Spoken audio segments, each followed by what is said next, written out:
You're about to watch another exciting episode of the Dungeon Run, but did you know that you can actually be part of the adventure? Tune in live on Wednesday nights at 6 p.m. Pacific time, and you can make your voice heard and help determine the fate of our adventurers. Hope to see you there. Hi, friends. Welcome to the Dungeon Run. Welcome, welcome, welcome. Look at these terrified faces. Sorry, I just looked at Rachel. Yeah. The conversation before the game tonight was me freaking them out a bit. Yeah, probably. Yeah, sorry about that. The climax. No, you're not. Don't lie. I'm trying to alert people. The climax of this investigation has been building, my friends, and tonight it feels like things are about to pop off. But I am so excited and a little worried. I want to get to it ASAP.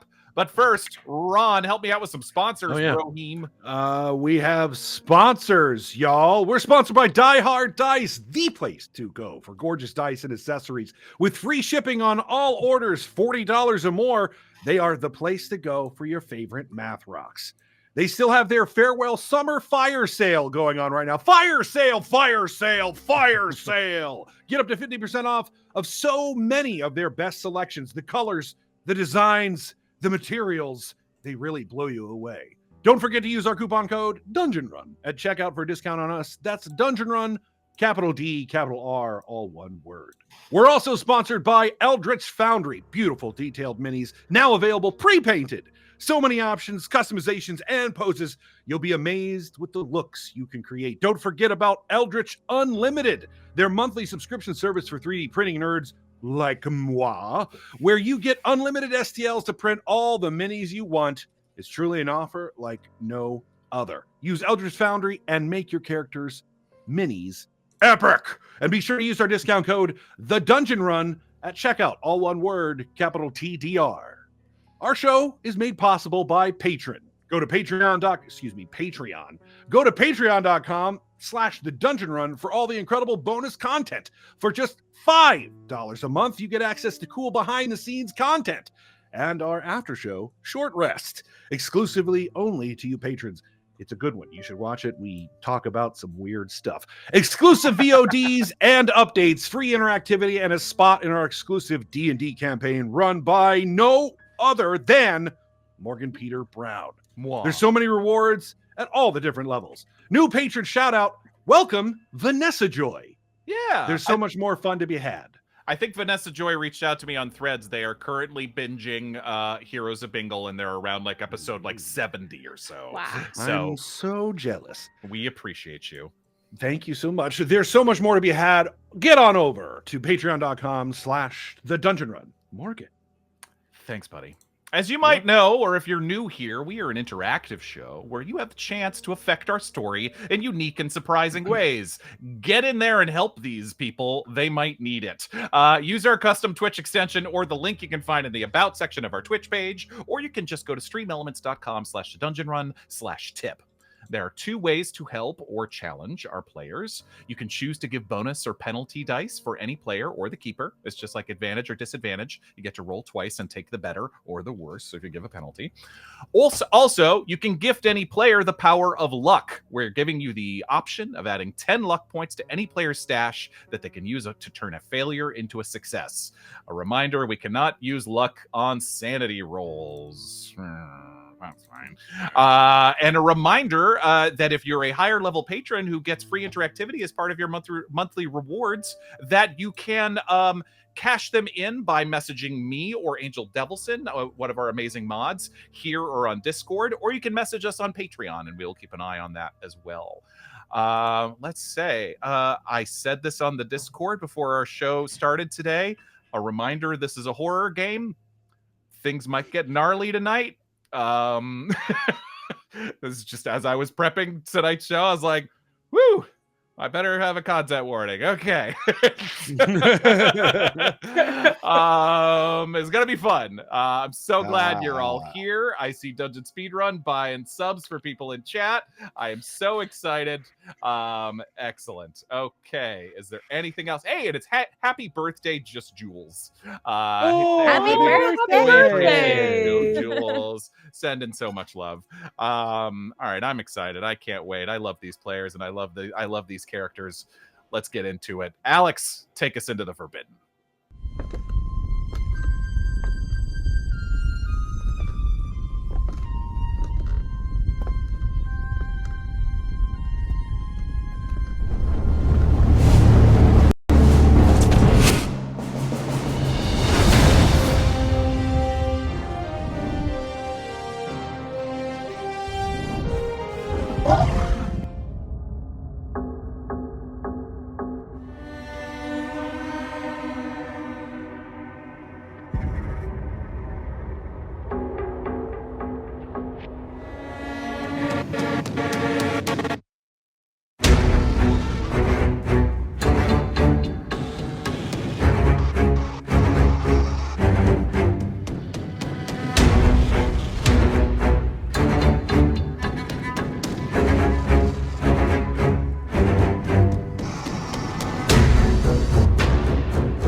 The last time we were together, all the volatile ingredients of this investigation started to collide and bubble over, creating a deadly concoction.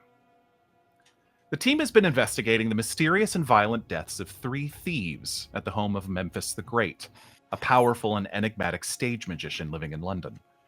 But he'd gone missing the last several weeks prior to the attempted robbery, leaving behind his grand and wealthy estate from his years as one of the world's preeminent illusionists, seemingly a prime target for enterprising criminals.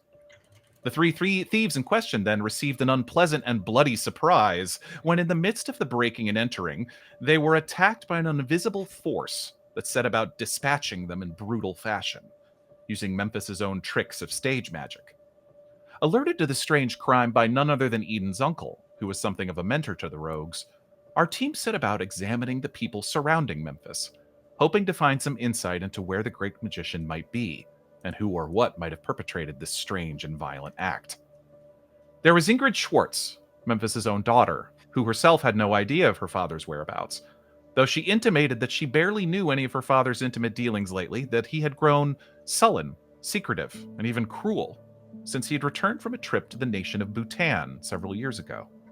His magic acts had grown more impressive in that time, true, but she barely recognized anymore this man who used to be her loving father. Then there was Harold Hawkins, Ingrid's fiancé and apprentice to Memphis. An up-and-coming illusionist in his own right, Harold had recently started using some of his would-be father-in-law's custom designs in his own act, including 2 cabinets that seemed to allow the magician to jump from one side of the stage to the other, traversing easily 50 feet in the blink of an eye. Having witnessed this feat with their own eyes, the team recognized the trans-dimensional magic at play, having seen something very similar at Thistledown Golf Club. But Hawkins seemed uncomfortable, suffering from mental lapses and intense sweating, like the use of these new items was eating away at him. In his possessions, the team also found a book with unsettling descriptions from centuries ago of people seeking power from realms beyond our own, a book that also had once belonged to Memphis. When the investigators set about examining the scene of the crime, the home of the missing marvel, what they found only deepened the mystery. The house was rife with knowledge and artifacts of a strange and obsessive life, a glimpse into the mind of a man who never seemed satisfied with common stage magic. In his travel journal, they found descriptions of his time in Bhutan, where it seemed he was brought into contact with an outer demon known as Yog-Sothoth, a terrifying and powerful entity from a dimension not our own. It seemed that this Yog-Sothoth could grant power to those bold enough to contact it, but it also seemed as if it was just as likely to punish anyone foolish enough to seek its counsel, rending the minds and bodies of annoying humans without much effort at all. Memphis had been playing a very dangerous game. They discovered another tome, the Book of Aben, which seemed to contain actual rituals or spells with which one could attempt to contact these outer demons, though it carried with it dire warnings. Also contained within the book was a spell known as Call Forth Ye Form Beyond, which seemed able to bind a psychic presence to the material realm, forcing a ghost, spirit, or some unknown intangible entity into a vessel in our world. We'll get back to that in a second, actually. Lastly, they found 7 glass orbs about the size of an orange, each filled with a murky, translucent fluid. These orbs seemed to react to any influence from the beyond, glowing purple when something otherworldly was nearby. They also discovered that when smashed, these orbs could shorten or lock into place any magical effect currently warping their surroundings or affecting them. Armed with all this information and more, the team began to suspect Harold Hawkins had something to do with Memphis' sudden disappearance, and that perhaps his mentor was seeking some form of retribution from wherever his soul might currently inhabit. The team visited his magic show a second time, encountering a worried Ingrid in the lobby. Through some careful persuasion, Charlotte was able to share the team's concerns about Ingrid's betrothed, and with a rueful sigh, Ingrid intimated that the night her father had gone missing, Harold had gone out for several hours, returning home later that night with an anxious and edgy demeanor. It seemed likely Harold had more than a coincidental involvement with Memphis' going missing. As Diarmuid, Lorelei, Charlotte, Eden, and Ingrid closely observed Harold's act, with Charlotte even serving as a fill-in assistant for the final exhibition, Harold pulled another trick out of his hat, and during a blackout in the final illusion, he bolted off the stage and ran out the fire exit. Eden was in hot pursuit, but when she rounded a corner of a sharp alley, she was rocked by the impact of Harold's car hurtling towards her, clipping her and sending her flying up against a brick wall, then driving recklessly off into the night. Licking their wounds, the team devised to split and locate Harold. Lorelei and Diarmuid escorted Ingrid to Harold's flat, which they found unoccupied, save for several finished and unfinished contraptions from Harold's act, including the 2 aforementioned transdimensional cabinets that Harold had nicked from Memphis. Lorelei was determined to take one for themselves, but before they could leave, the phone rang. Again and again. Ingrid picked up and heard a distraught and angry Harold on the other side. He said he didn't want her to worry, but then cruelly called off their engagement, saying he had to leave town for a while, quickly ending the call with a vicious, "Have a good life, sweet pea." Traumatized by the events of tonight, as well as the last few weeks, Ingrid couldn't help notice one last strange thing. My father used to call me Sweet Pea. Meanwhile, Charlotte and Eden arrived back at Memphis' house, where sure enough, they found Harold's car out front and the front door of the house missing, as if it had simply been erased by some powerful arcane force. Inside, they heard shouting and sounds of smashing and breaking things. "You're not real! I killed you!" Hawkins bellowed to the surrounding structure as he seemed to glow with purple light and tear into the walls and furniture with what must be destructive magic. And as the 4 investigators reunited outside the house, they set about a plan to get inside and cast Call Forth Ye Form Beyond, that spell they had found, trapping Memphis' angry spirit in the material realm where he could be better dealt with. But Harold would have to be dealt with as well. And sure enough, as the team crept into the house through a window in the dining room, Diarmuid's stealth failed him, alerting the paranoid Hawkins to their presence. And as we stopped last week, he had just started to cast a spell in Diarmuid's direction. That's fun. Isn't that fun? That's fun. Lexi full on left. No, just kidding. Let's go. Lex was like, Scary. I forgot about that. I'm out. Yep, gone. Isn't that fun? That's so fun. Ron, I tried to keep you out of... Hey, man, this is what I get for getting strep throat. Ron was under the weather last week. And unable to talk, so I rolled up. Hey, look, there's going to be a time very soon where I get to return the favor. What? Hey, I love that kind of spoiler. Love that kind of hint. Oh boy. Boy. Wait, what does that mean? Never mind. Just Oh. kidding. Okay. So, I think Diarmuid was the last through the window. Mhm. Was how we had planned it. and that's all of you had, found this open window through the corner of the dining room. This dining room where Harold had split the dining room table in half mere moments ago in this rampage, seeming to, be wanting to call out and draw out Memphis, his tormentor. But maybe it was the Tommy gun hanging off his shoulder. Maybe it was just an injury from the war. Diarmuid clipped the window on his way in and made a loud noise. And as you all looked up with a cringe, Harold was standing there at the door to the dining room.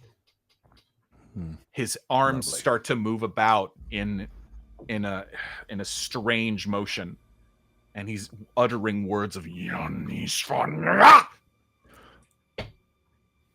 I'm guessing there's no time to try to intimidate him or throw something at him. So we are entering a combat right now, Okay. and unless you have a gun trained on him, which no one does at this moment, you move in order of dexterity, and Harold's low on some things. His dexterity is quite high. He's very good at sleight of hand and things of hand magic, so he is going to get to go first, unfortunately. Oh. So, Ron, Yeah. I need you, as he attempts to cast a spell in your direction. We are going to make an opposed power roll. Okay. Opposed power roll. Okay, I have his stats right here.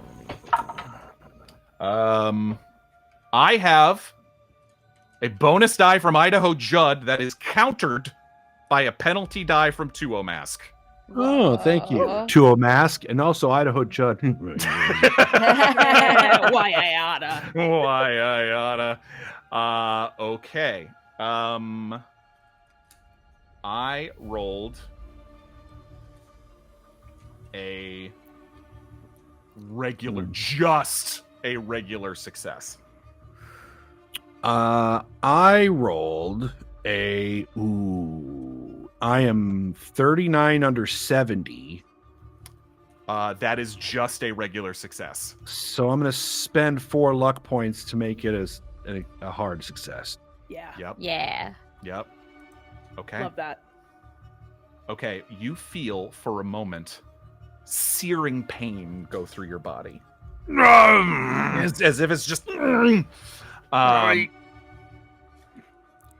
as you feel yourself shrug off in the mind, just something in you, something in the recesses of your mind, just no, and you fight off this spell as he steps back in a look of wonder and confusion, seeing as it doesn't seem to affect you. The spell is called Rack with a W-R-A-C-K.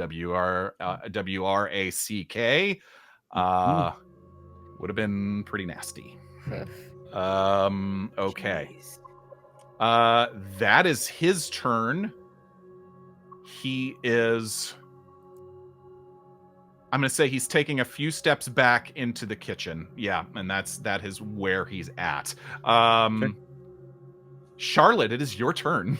Okay. Very good.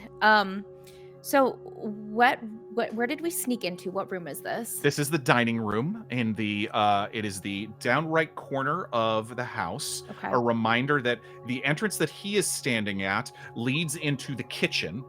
The center of the house is sort of the kitchen and the rotunda, which has the spiral staircase that leads upstairs. Yes.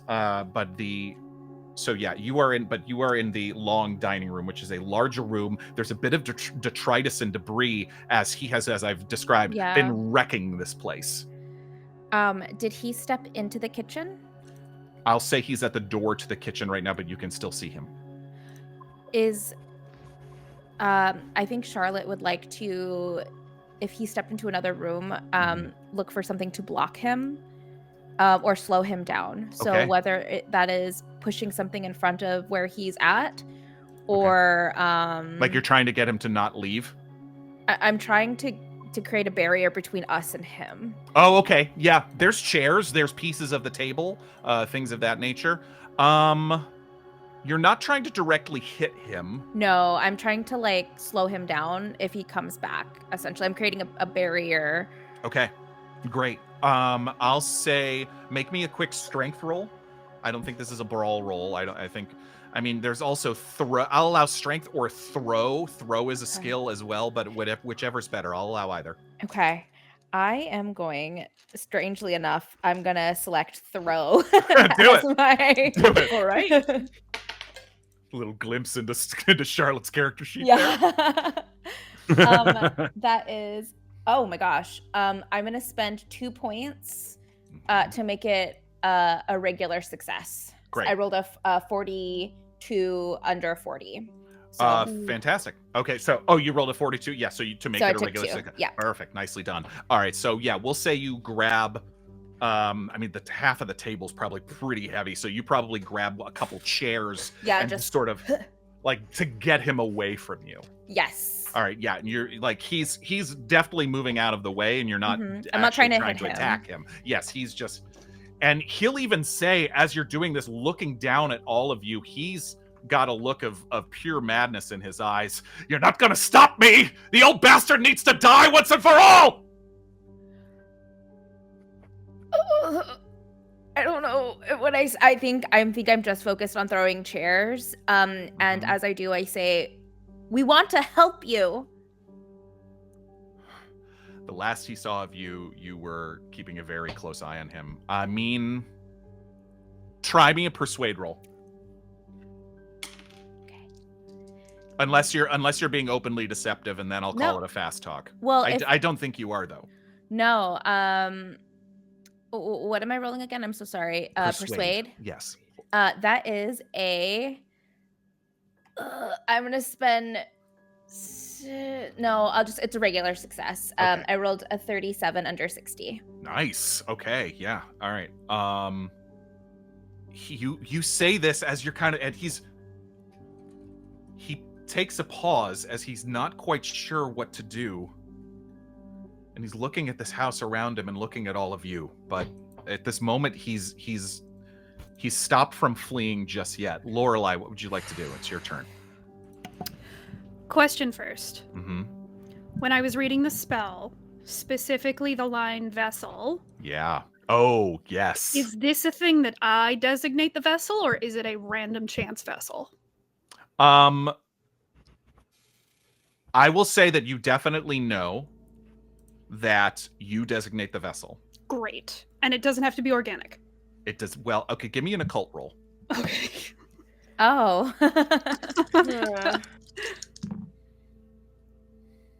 Okay.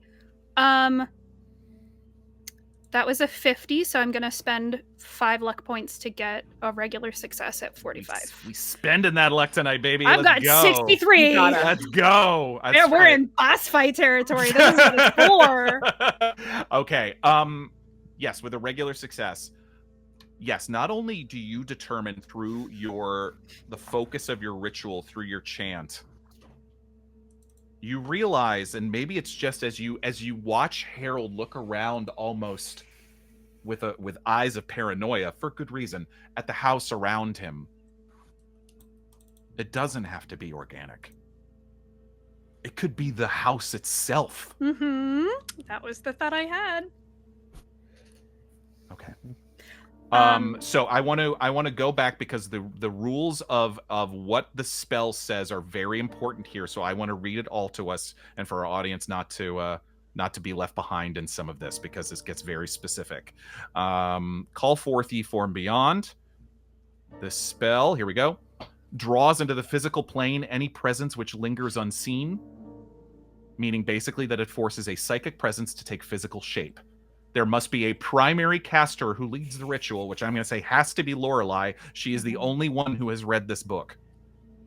Now, I will say, after maybe 2 rounds of Lorelei chanting, if others want to join in, they can, but you at least need to hear what she's chanting first.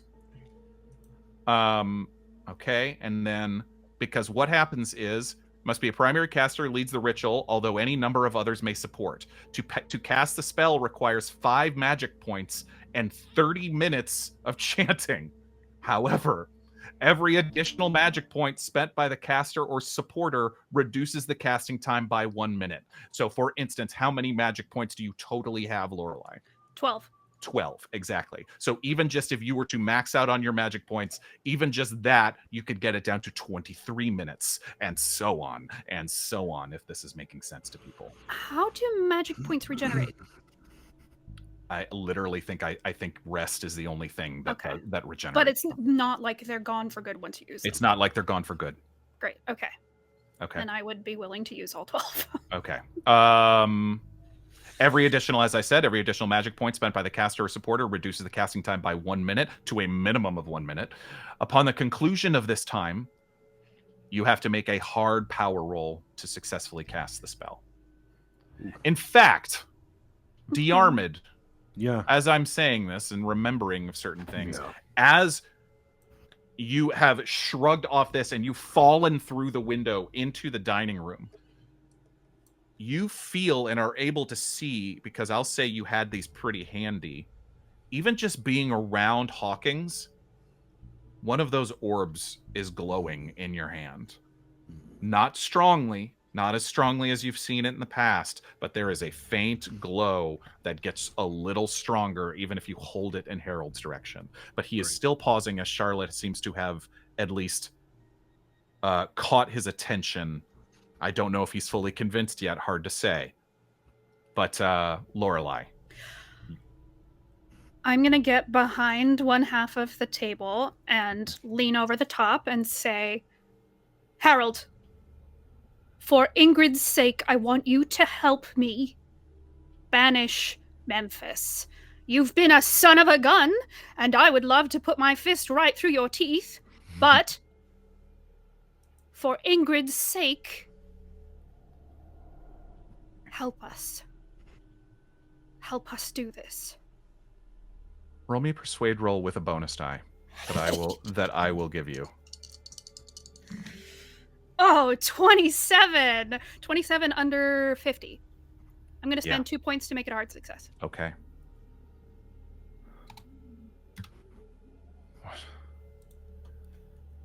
What do you plan to do? Bring him forth from beyond and destroy him.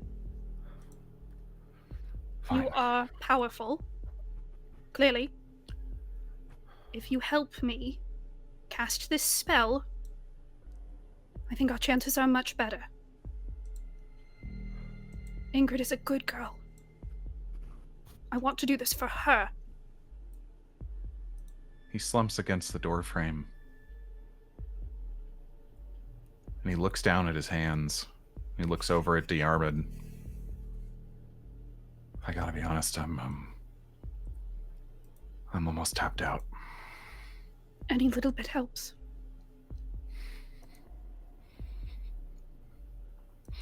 Okay. Thank you. Okay. I'm gonna say that's your turn. Okay, that's great. Eden, what do you do? Oh God. Oh no. So you see this exchange between Lorelei and Harold. It seems as if the moment, like you've been in this house before, you've seen what it can do. Yeah. But as you've been standing outside, you get the sense of you've watched Harold tear through and around this place. You're not sure what or why, but it seems like the house, for the moment, seems to be laying in wait. And maybe it was their plan. Maybe it was Memphis's plan all along to let him tire himself out. Maybe they were playing rope-a-dope. Yeah. Okay. Oh geez, I feel like I'm most used in like a protection situation. Mm-hmm. If I hear this conversation, I'm going to reach down and I see where the doctor, like Charlotte, has been throwing chairs. I will try to grab like a chair leg and just stand there. Okay. Because I also have to hear this spell. I think my goal would be to sit and wait and see if I'm better used chanting the spell or protecting if the house were to kick up again. Love that. Okay. All right, yeah, we'll say you're kind of like holding. Yeah, almost like of holding an action. Great. I want to exactly. so you grab a chair leg, so you're grabbing a blunt object. Yeah. Let me look at my weapon table real fast. But we'll say that what you have works as like a blackjack or a club. Club, perfect. What that is 1d8 plus your damage bonus if you were to hit it. Awesome. I'll say it's a large club. Yeah. Nice. Does Eden not have a weapon? Eden does not have her rifle. Would I be able to yeah. hand her my little pocket pistol? I'll say so. Sure. Okay. Okay, yeah. So you have a Awesome. chair leg and a little pocket pistol. and Lorelei's little purse pistol. Is it a 22? It's a Derringer 22 and it has one shot. Nice. Yeah, so it's a D6. That's all I need. It's a 3-yard range. It's real close. Real close. Okay. Gotcha. Okay. And she just jiggles her purse and there's a bunch of bullets in it and she hands it over. Here's more. Perfect. Have fun. Diarmuid, what are you doing?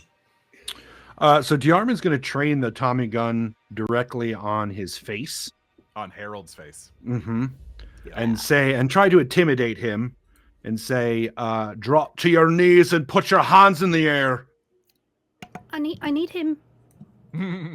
Oh, I know. But Okay. he's still dangerous. I'm still going to make sure he's, until we need him, not able to do what he just tried to do, which is, I assume, stop my heart. And that's what I'll roll my roll me an intimidation check. I'm digital. I forgot my dice in the car because we shot We shot something in our new space this weekend. Tell you more about that soon, Ooh. friends. All right. That is a 18 under 45. Nice. So hard success. Intimidate is hard success. Okay, got it. Yeah, you are fully in the room now, and you've got your full, right, Thompson. Well, and I'm gonna close in on him if he does, drop on his knees and raise his hand. Yeah. He drops. Yeah, he does. Okay. He seems to give a look to the rest of you, kind of like, is this guy with you? Almost a look of that, but all right. I've said I'm your ally. Please, Morgan. I'm going to go around behind him and grab him by his left pinky. Okay. Just applying enough pressure so that it drops him off, keeps him off his toes. And... All right, and you're just going to stay there and sort of hold him like that? If he moves, I will break his arm. Okay. And I'll use the gun to do it. Okay. Literally, we'll put the Tommy gun up to his forearm and pull the trigger. Okay. If he tries to resist at all. Don't make the choice I don't want you to make. I understand. That's the end of this first round. And sure enough, there is an unsettling quiet in the house, as if all of you seem to be waiting with an expectation for the sixth member of this conflict to make themselves known. And there is nothing for just a moment. Oh. Harold is at the top of the order, and he is, I will say, fully in Diarmuid's intimidation, but he is going to wait for Lorelei to start. Okay. He has 1 second. 2 extra magic points to add. Okay. Charlotte, what would you like to do? Oh my gosh, this is so chaotic. You're telling me. No, I'm kidding. You're great. You're doing great. So, thank you for cooperating, Harold. Again, we don't want to hurt you. We just want to get. We know that what's in your mind, and we assume that, well, just relax and let us take care of it, okay? No need to throw spells or hurt anyone. We don't want to hurt you. In fact, if we can extract Memphis from you, you'll be much safer. He's hearing your words and the mention of extract and that you want to help. He does give sort of a shaky breath, and he hears, it's like he's crawled inside my spine. Do you remember, and I'm gonna approach him. Yeah. How did this happen, Harold? Did something happen? Don't lie. Diarmuid says to Harold. Mm-hmm. I think you're going to need to roll another persuade roll for that. Okay. And by the way, Surena, Just Jules, the birthday girl, has given you 10 luck points. Thank you. Since I've got him like by his pinky and the gun trained on him, can I give her some advantage on this, or can I help her in some way? Sure. Actually, and I will say, and you have a bonus die from Angel Devilson if you'd like to use it. So I rolled a 40 under 60. Okay, that's a regular success. So it's a regular success. There's part of me that wants to use a bonus die, but I'll keep it. Okay. I think with just a regular success, his eyes drop. The old man has plenty of reasons to hate me. Ever since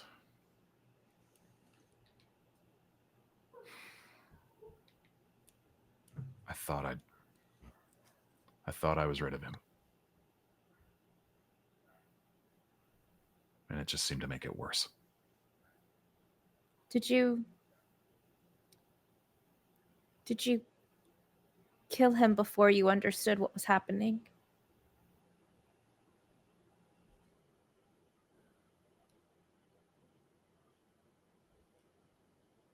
You did. That only started. It started getting much worse after. He is clearly insane. And was cruel and to me, to Ingrid. And the fight that we had that night. I didn't intend to come over here and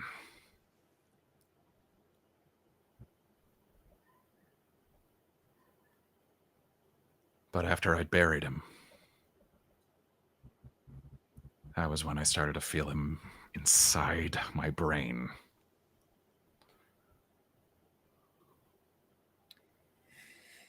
While he's talking, Diarmuid is looking at Eden, sort of very clearly and indicating, like, I told y'all this is what happened.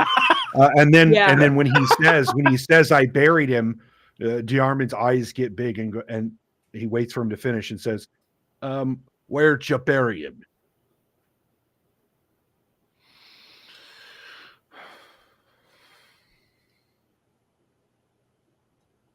A vacant lot. About an hour outside the city. I'm going to go ahead and need an address for that. I don't think they have addresses where that is, but sure, I'll show you. I'll show you later if we all survive this. And the last bit of my turn, I'll ask him one more question, and I'll say, do you feel him right now? And if so, what is he doing? Is it silent? Is he still in there moving around? Oh, he's here. Is he waiting? He must be. Because when he's here, there's no mistaking it. And he'll look at you, Diarmuid, and you know exactly what he's talking about. Mm-hmm. That when you feel that presence here, there is no mistaking who's in the air around you.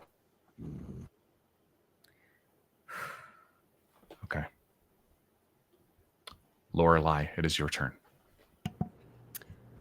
I'm gonna crouch on the side of the table so it's a little bit covering me, but also so that Harold can see me. Yeah. So we have at least line of sight of each other, and I'm gonna pull out the little orb. Yeah, it glows. It glows at least faintly right now, because you seem to hold it between you and him, and he looks down on it, and he nods as if he knows what they are, but then sees the glow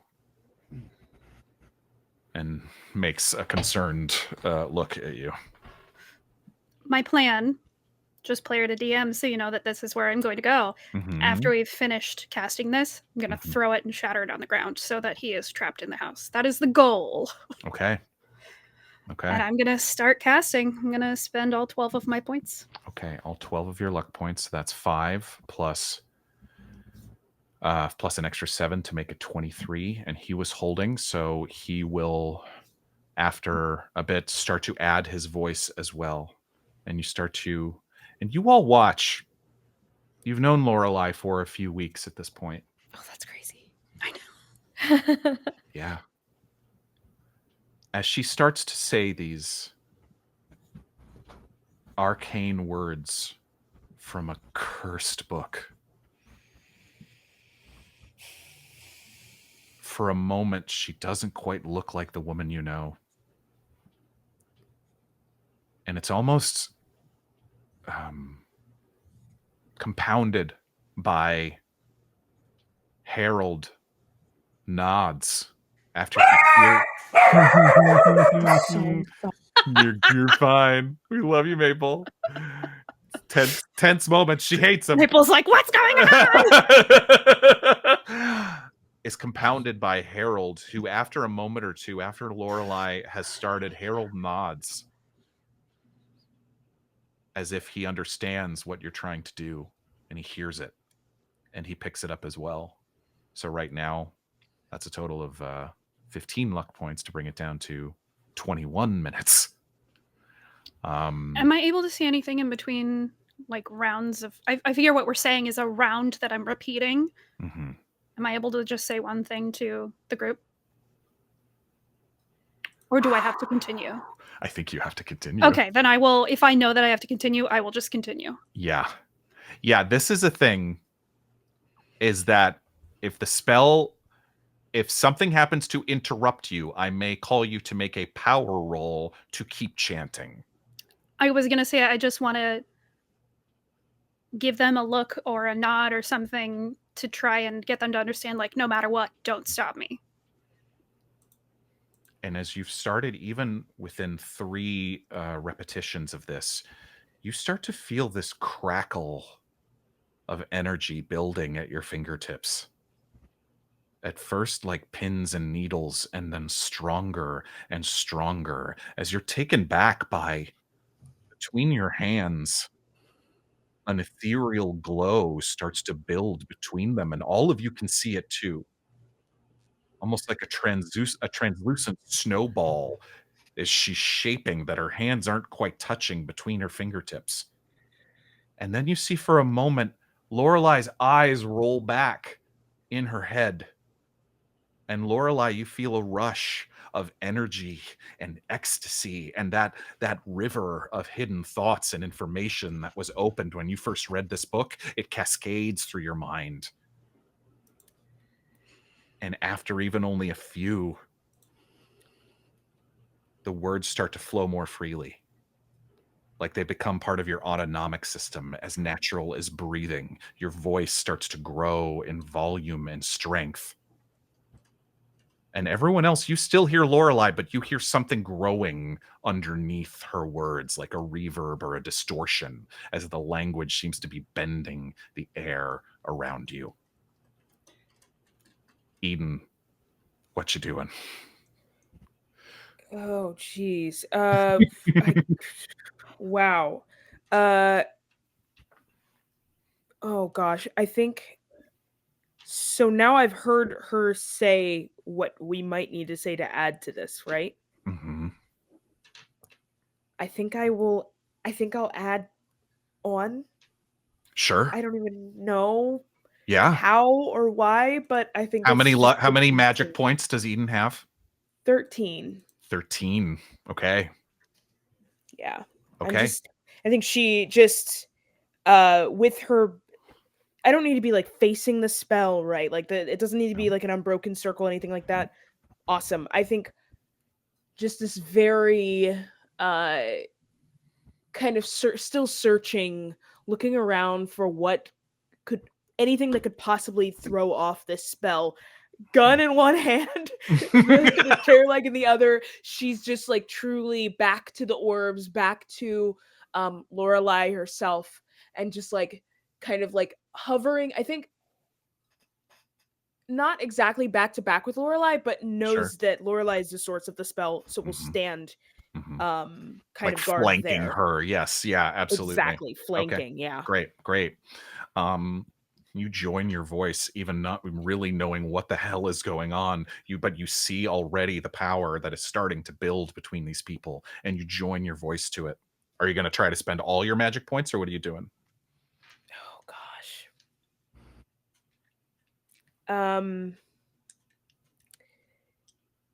I think I'll go with what do we get if I spend 10 out of them?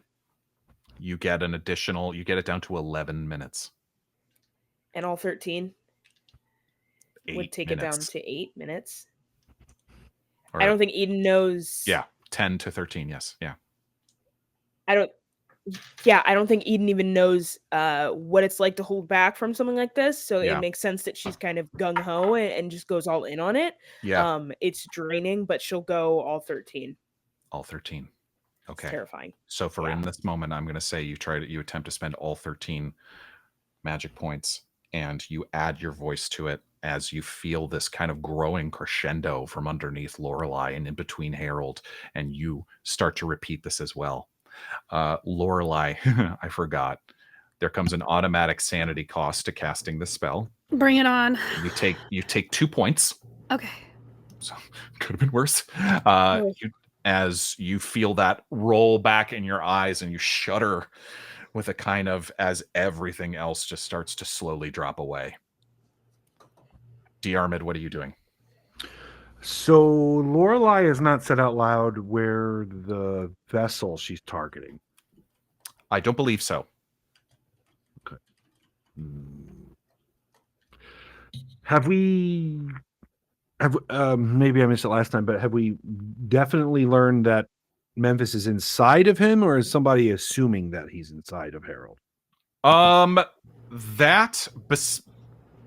It's been fairly clearly stated or implied that he's at least partially inside of Harold, as if it's been a process that he is slowly usurping space. So then everyone else knows that he's been right. You know clearly that he's, and I have been open about that. Yes, you have. That Memphis is already in the house. 100%. No, I wouldn't say. See, that's the clear thing, is that he is a psychic presence around the house. He is not actually. He is not locked into the house. So I feel like that's an important distinction. Thank you. Yeah, I feel like Diarmuid would at least know that Lorelei would not choose a human as the vessel. Yeah, I was also just thinking more something smaller. But I want to set the house on fire. I mean, yeah. That's all. I just want to set him on fire. Yeah, put him in a matchbook and set that on fire. It doesn't destroy the house, but that's I mean, that's true. That's true. But it's all good, all good. So then Diarmuid, feeling and somewhat familiar, whether he's analytically aware of it, but definitely feeling the magic in the room and having some connection to that. I will dump the rest to make it 1 minute. Okay. Call upon your ancestors. Okay. You join your voice to this as well, not even really knowing, like, again, kind of reading the energy, so to speak, as everyone is starting to make this in 1 minute happen as fast as possible, as just this growing crescendo. As this starts,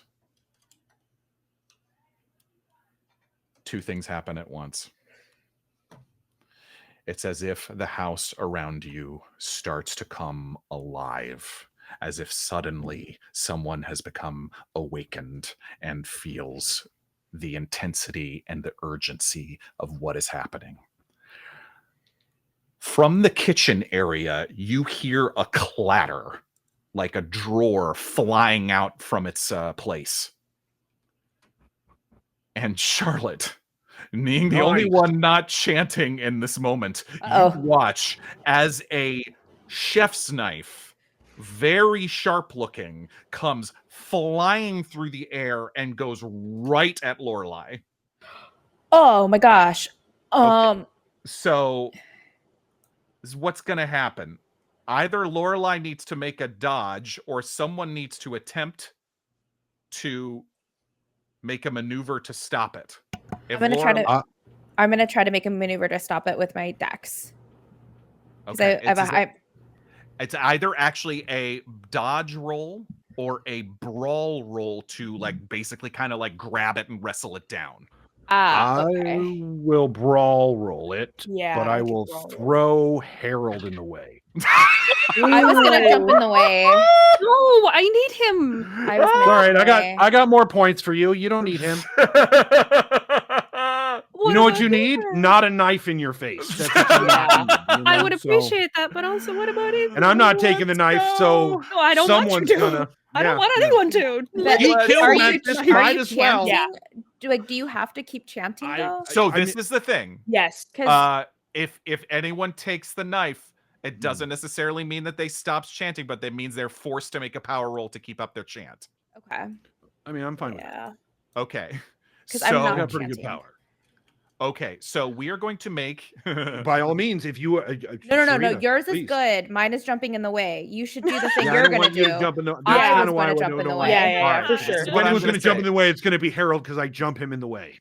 Yes. Okay, so if this is all right, I'm going to say this. If this succeeds, it's going to stab Harold. I cast stab Harold in the back. I was going to say, if Diarmuid succeeds, this is going to stab Harold. If Diarmuid fails, it's going to stab Lorelei. It wouldn't stab Diarmuid? Nope. Sorry. Its target is Lorelei. No. I totally would take if it I get that. If it failed, I would take that. Yeah.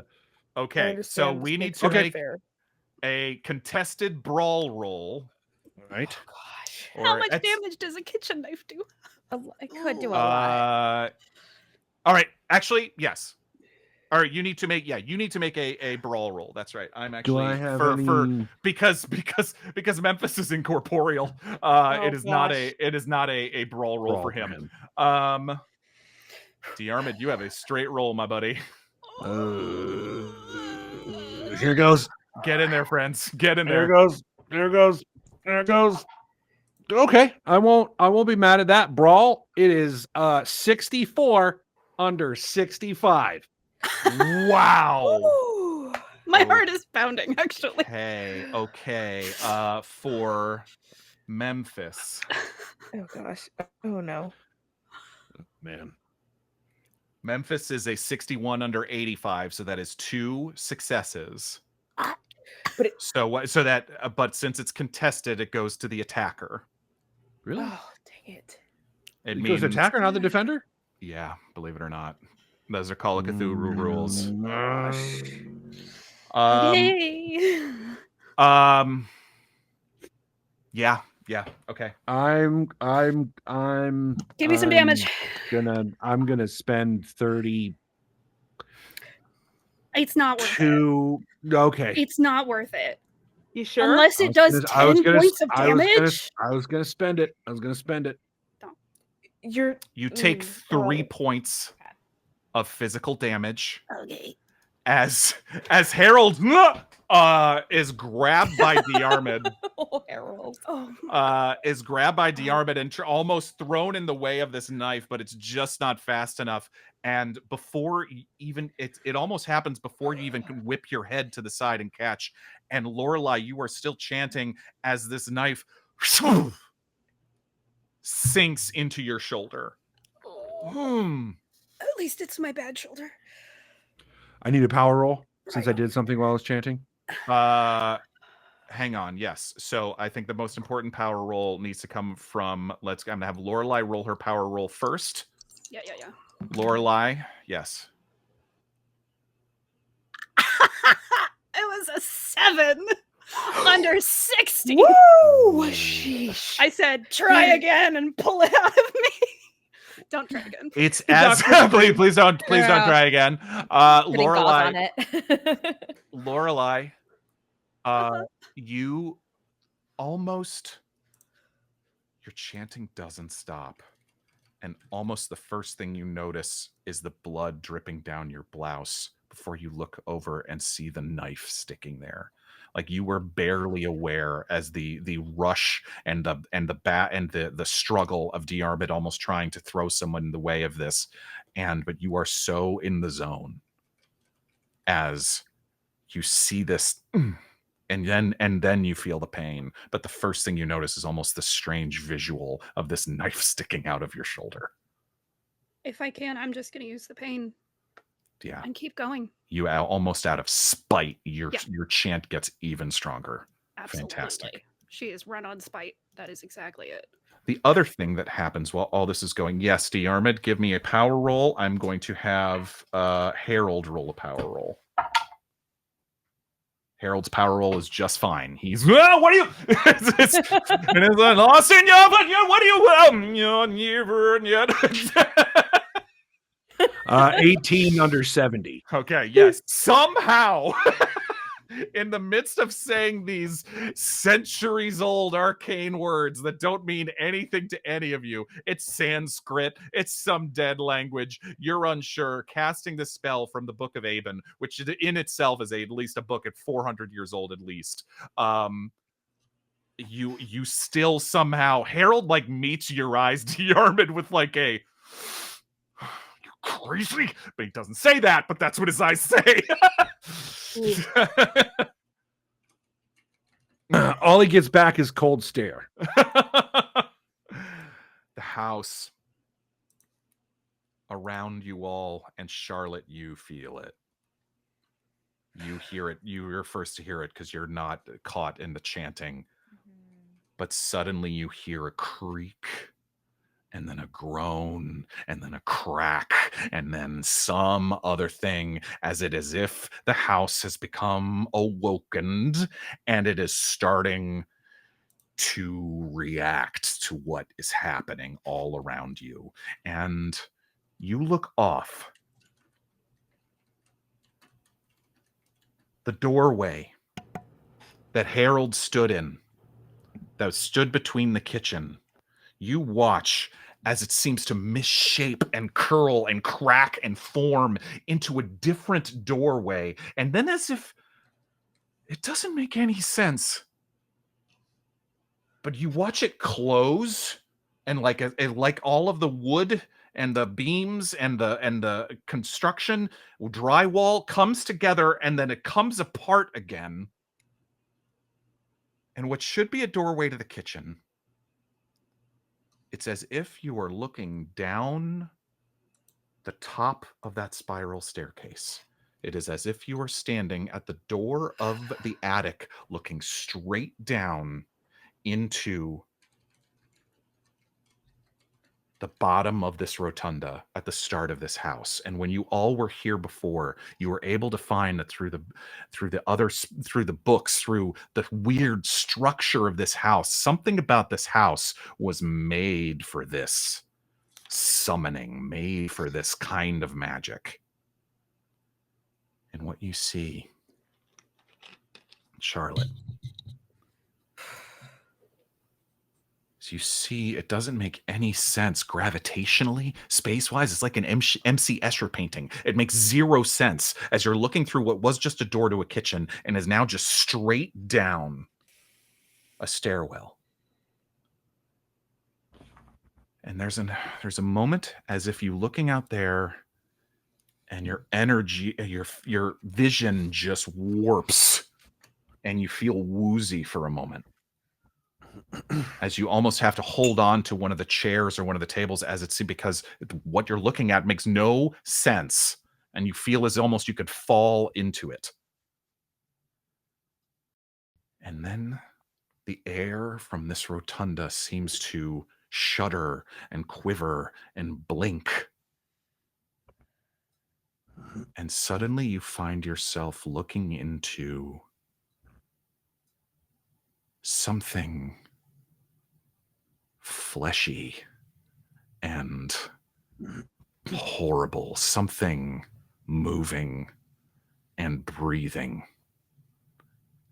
And then in a moment of sheer terror, it opens. And there is an eye as big as the rotunda staring at you. And you feel a burst of cold wind. You know that you are looking at the face of that thing that you saw in the ether as you were flying, that moment that you realize that those were not stars, that those were eyes looking down at you. You see from up close that this is those eyes. Make a sanity roll. Oh, yeah. That makes sense. Oh my God. I don't know how that actually wait. You do have a bonus die from Angel Devilson if you would like to use it. Okay. On a sanity roll? Yes, no luck on a sanity roll, but I will allow you a bonus die.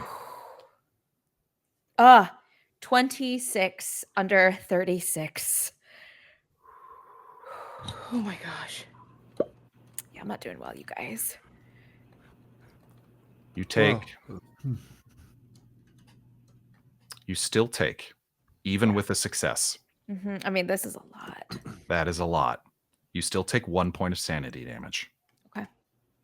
As you are brought face to face with that thing that looked down at you from that other realm.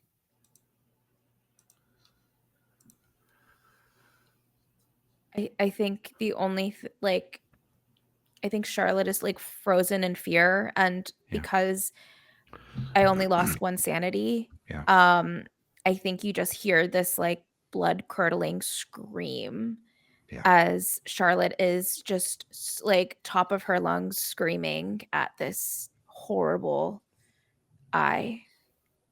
Yeah. It is Harold's turn. We are back to the top of the round. Everyone has maintained their chant. He is going to keep right on chanting as he sort of shrugs off Diarmuid. And he hears the scream from Charlotte coming, and he knows not to look. And by the way, as the house has started moving and as everything is starting to happening and you're all hearing the scream, that orb that you were holding out, Lorelei, it is glowing bright purple now. Almost growing hot in your hands. Okay. He keeps chanting.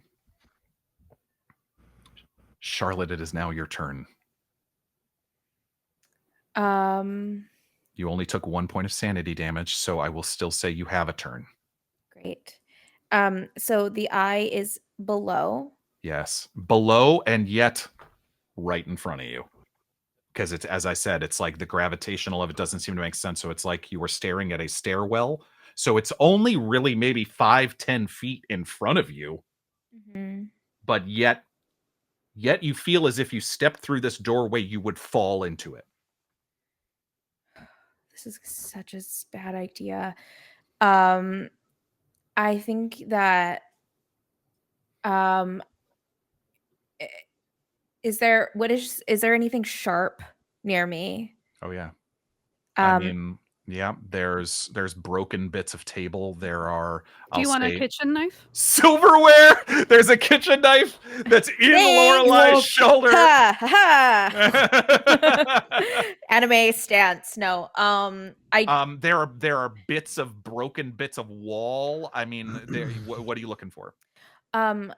if the eye is open like this on the Yes. bottom. I mean, it's right in front of you. Oh, it's right here in Yeah. front of me. I Because thought it was at the bottom of the maw of the. It's weirdly, this is the weird, very mind trippy thing of Yeah. it is at the bottom of the rotunda at the stairs, but it's as if the door in front of you would lead you to fall right down the rotunda.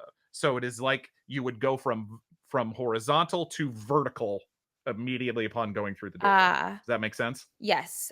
So the visual is it is the eye right in front of you. Okay. I would like to throw I pick up a jagged piece of a chair. The wood is splintered and cracked. Great. And I want to hurl it into the eye. Great. Do it. Yeah. Just all of the rage and the fear. Yeah.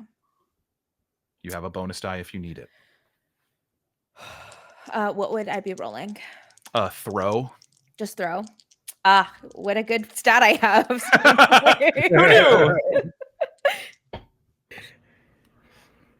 Who knew doctors could throw so well? Okay, I'm gonna use this bonus die. I don't even want to talk for about that. What This is just Jules giving you that birthday bonus die. Just Jules. Thank you for sharing your birthday with me. I sure needed it because that was a 99. But I will be rolling again. Yikes. Okay. I'm going to. How many luck points am I allowed to use at one time? Many as you got. Okay. This is something that is the reason I can't sleep at night. This is something that is it's a terror and it's real and it's here. I rolled a 69 under a 40. Mm-hmm. I would like to use that many luck points. 29 luck points. 29 luck points here. Got it. To get a regular success. Okay. Woof. Mm-hmm.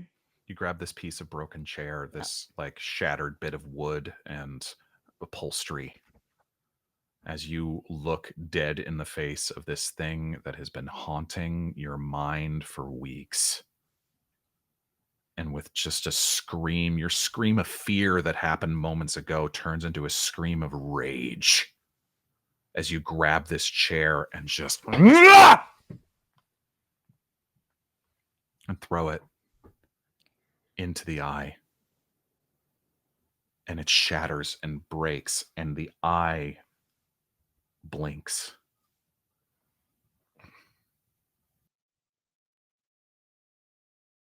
Opens again, and then narrows. Roll me damage. I want to see how much damage you did on Yog-Sothoth. Let's I don't know. The god. I mean, I don't even know if Yog-Sothoth has stats, but I want to know. Thrown, we'll say a thrown club or something along those lines. Something, yeah. It's we'll say what would I roll for? Roll a d6 and add your damage bonus if you have one. Oh, wait. My damage bonus is that my build? No, there's a DB. It should be at the bottom of the first page of your character sheet. Some people have no damage bonus, and that's fine. Like Eden, I'm sure has a damage bonus. Plus 1d6. It's down at the bottom. You guys, I'm very weak. Right. You're very weak. It's fine. I have a -1 damage bonus. Okay, got it. Yep. There we go. Rachel's so I rolled a 3. Okay, so you rolled a 3 minus 1 or 3 total? 3 minus 1. So I rolled a 2. So a 2. I mean, look. It's a god. It reacted. And it sees you. And you know for this moment, you knew this whole time that it's seen you, but for this fucking moment, it saw sees me. You. Yeah. Great. Lorelei, it is your turn. I assume you are still chanting. Yeah. Yep, got it. Okay. With a knife stuck in your shoulder. More a badass than you could ever thought you could be in your life. I have a question. Sure. If the house is built for this kind of summoning, and this might be dangerous, but I'm gonna do it anyways. Can I tap into whatever inherent structure helps magic in this house and use it against it? Does that make sense? I love that. Roll me an occult roll, and I'll say if you get a hard or above, you will get a bonus on that power roll that you need to make at the end of the spell. Yes. Whoa, that was a 7. Hello? Holy crap. Let's go. Let's go. Timely rolls. 2 7s in a row. That's what we love. What's going on? I mean, I'm happy Slap about her it, but best. like, what? Incredible. For occult, my occult is 45, so that's an extreme success. That's an extreme success. Okay. You feel that you are somehow tapped into, and again, you're hearing the scream from Charlotte out of the corner of your ear. And that's a thing, right? No, thank you. I appreciate it. Use it. And you hear the scream from Charlotte, and you feel the house buckle and move around you. And yes, it's come rushing back that it is this house. It is something about this house has been made for this, and that you can use it against him. Okay. Eden, anything you would like to do besides still chant? Still chant. Okay. Just still chant.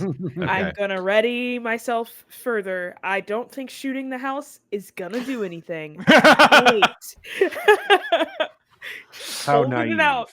How Yes, naive. I know. I'm like, I feel like, I mean, it's a bullet around, right? Yeah. Or Well, and one literally bullet the gun you are holding shoots one bullet before it needs to be reloaded. yeah. I will okay. say you do see like even if you were concentrated, what Charlotte is going through. You hear the screams, you hear the rage, and then you just heard the crack of a chair. But yeah, I will say that you are certainly aware of some of that. If there's anything you'd like to do in that direction, but you do you. Do I have to remake my power roll to like go towards Charlotte and possibly shoot at whatever she's dealing with? No, I think you would know enough that keeping the chant is strong enough. So unless something outside yourself is trying to disrupt you, I would say that would cause a power roll. I don't think you would do anything that would disrupt that would break your chant. Yeah, I agree. Okay, yeah, so I'm gonna move forward gingerly and then continue chanting, and as soon as I get eyes on the thing that Charlotte is slamming with a table leg or chair leg, I'm gonna just like, I will gladly use my shot on it. Why not? Okay. Oh, I'm terrified. I will say a sanity roll might break your power. A failed sanity roll might break your power. Okay. I will. My sanity's pretty high. I will correct myself before saying this. My sanity's pretty high. I have a lot of luck. Okay. I you believe cannot use any luck on sanity. You're so right. My sanity's pretty high. Yep. Okay. All right. Okay. Oh, I believe. Let's do it. You hear your friend going through something, and you turn and you look and you experience that same.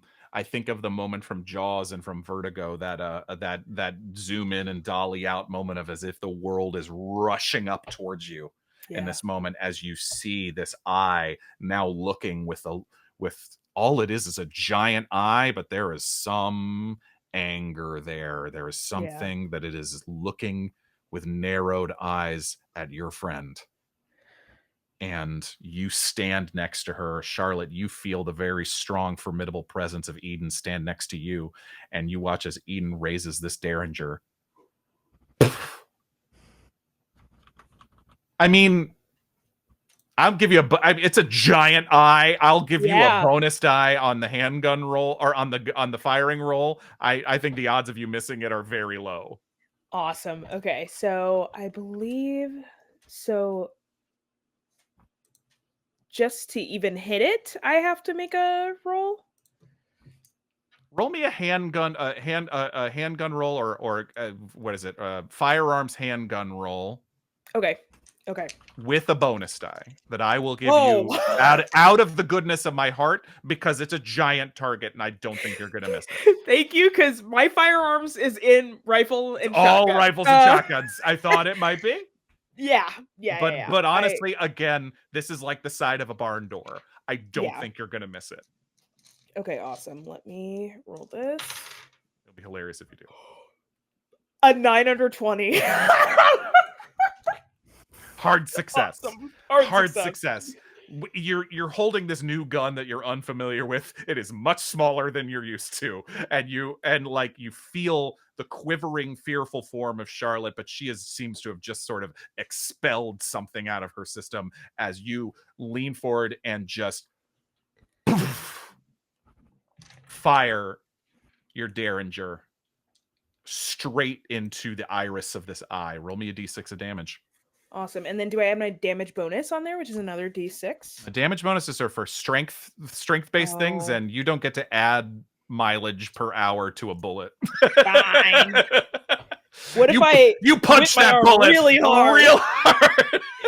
Is it salt that happens? Like, just curve the bullet by whipping Right. it really hard? No, that was Wanted. The Angelina Jolie movie, Okay, Wanted, right? Yeah, exactly. 5.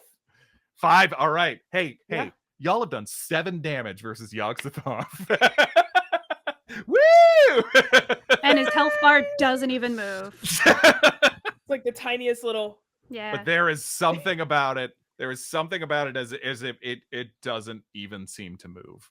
But the two of you are standing there, and Charlotte, you are feeling this chanting. You're hearing it very clearly come from Eden as she sort of stands at your shoulder there, protectively but also supportingly. Diarmuid, it is your turn. Is there anything you would like to do? I guess. Sanity roll. Oh, yeah, you're right. Thank you. I'm sorry to remind you that we did homework. Thank you. You are staring into the eye of Yogg-Sothoth. You need to roll a sanity roll. Okay, everyone, my sanity is. We're so in here. As I say, I think you've only failed one sanity roll this entire campaign so far. 30 under 65.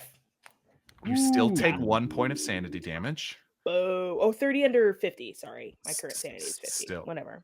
Current sanity is 50. I thought it was higher than that. Okay. All right. What? So you still fail. You still take 1 point of sanity damage. Awesome. In this moment, as you blink away, as if you can't even stare at it for too long, as this all-seeing, powerful entity, you get the sense of it looking at you with, you can't even comprehend, not to sound super Lovecraftian, it's unknowable what this thing wants, what it would take to stop it. It is truly indescribable and unknowable. Diarmuid, it is your turn. Okay. How does one fully automatically fire a Tommy gun? Because we might not be able to understand the intricacies of the Elder Gods. It can understand us. It can understand what a couple of rounds from a Tommy gun feels like. So okay, that's a good question. We're really pretty drawing sure its ire here. We really are. We're going for it, and I love this party. Okay. I cast shooty shooty bang bang. I guess. Yep. I got spells. They're called bullets. Yeah. So uses per round. If you go full auto, right? I think. All right, hang on. This is a very good question. Okay. All right. Okay. There's things I do know, but I'm not sure I can have all of this in front of me. So let me firearm skills. I'm pretty sure I can do multiple shots in a round. Oh, you definitely can, for sure. Right. So it's multiple volleys. And from what I can tell, it's the first volley is regular success, no penalty. So the first volley is considered 6 bullets. I think that sounds about right. I know it's a specific, and then I think the first is with a normal roll, and then all of them after that are with increasingly penalty dice. And then if you get to past So I think I'm going to do 3 volleys. So the first volley would be regular, the second volley would be regular with a penalty, and the third volley would be regular with 2 penalty dice. Yes, that's right. Apply the usual rules for a firearms attack on the first, and second and further, add 1 penalty die for each additional attack roll. Yep, that makes sense. I could continue, but that would make it also now I have to get hard and I'm rolling penalties. Okay, wow, this is true. Okay, so after each one, for each additional attack roll, if this would incur 3 penalty dice, stick with 2 penalties. So you can have 2 penalty dice. Okay, yep. All right, so I'm going to do 3 instead of 4. I'm going to do 3 volleys. Right, we're going to do 3. Okay. So each one does 1d10 plus 1 damage. Right. So each bullet does that, and that's I'm correct. Getting 6 per volley. And if you hit, half of them hit. Right. I think correct. Half of them hit. Correct. Yeah. Cool. And if you roll a 96 or above, it jams. Right. Okay. First one is, what is my firearms score? It is my firearms with the Thompson's a 44. It's a 36 under 44, so it's a regular. Okay. Yeah.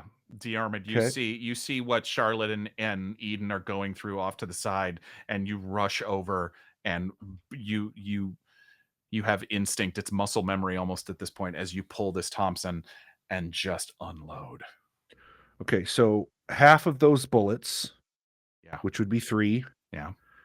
8 plus 2, so 10. Okay. 3 plus 2, so 5. Okay. And 8 plus 2, so 10. So 15, so 23 points. That's just the first volley. Okay. 10, 5. Yeah, so 25. 25. Okay. So second volley is with a penalty die. Mm-hmm. And then the third volley will be with 2 penalty die. Mm-hmm.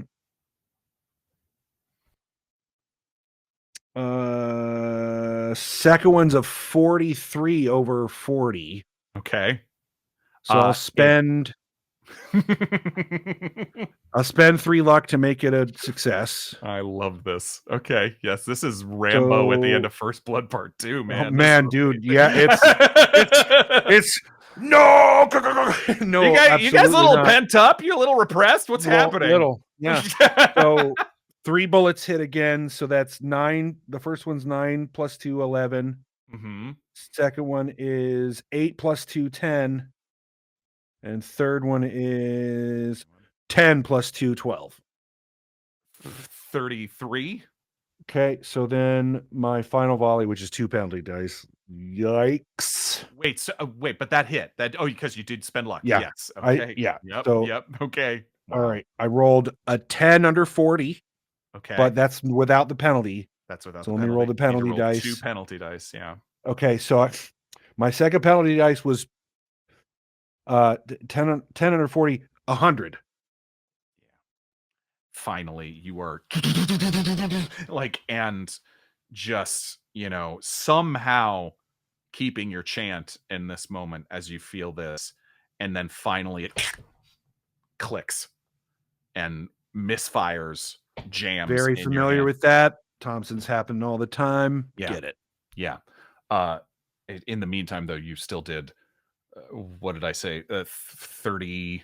No, it was 25 plus I did an 8, 9, and 10. So that's a 20, 27, 33 plus 25, 58 points. Yeah. Just into the eye. Into the eye of Yog-Sothoth as you feel this.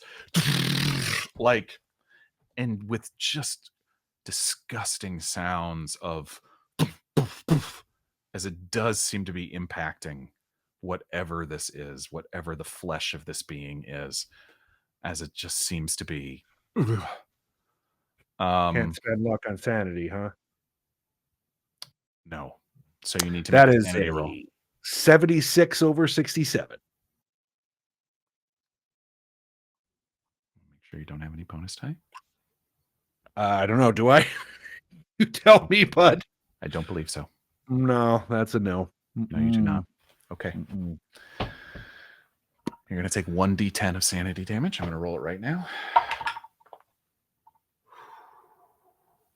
Diarmuid, Yeah. You take 6 points of sanity damage. You're going to have a bout of madness. Yep. That's not so great. Let's hope it's not that I turn the gun on my friends. Let's just hope that's not it. No, I don't think that. I know we were all No. thinking it, but No. No. I had to put it out there just saying just it out to loud get made it real. No. In this moment, what would make sense? I don't think you would faint. I don't think you would flee. He would make us Anger? brownies.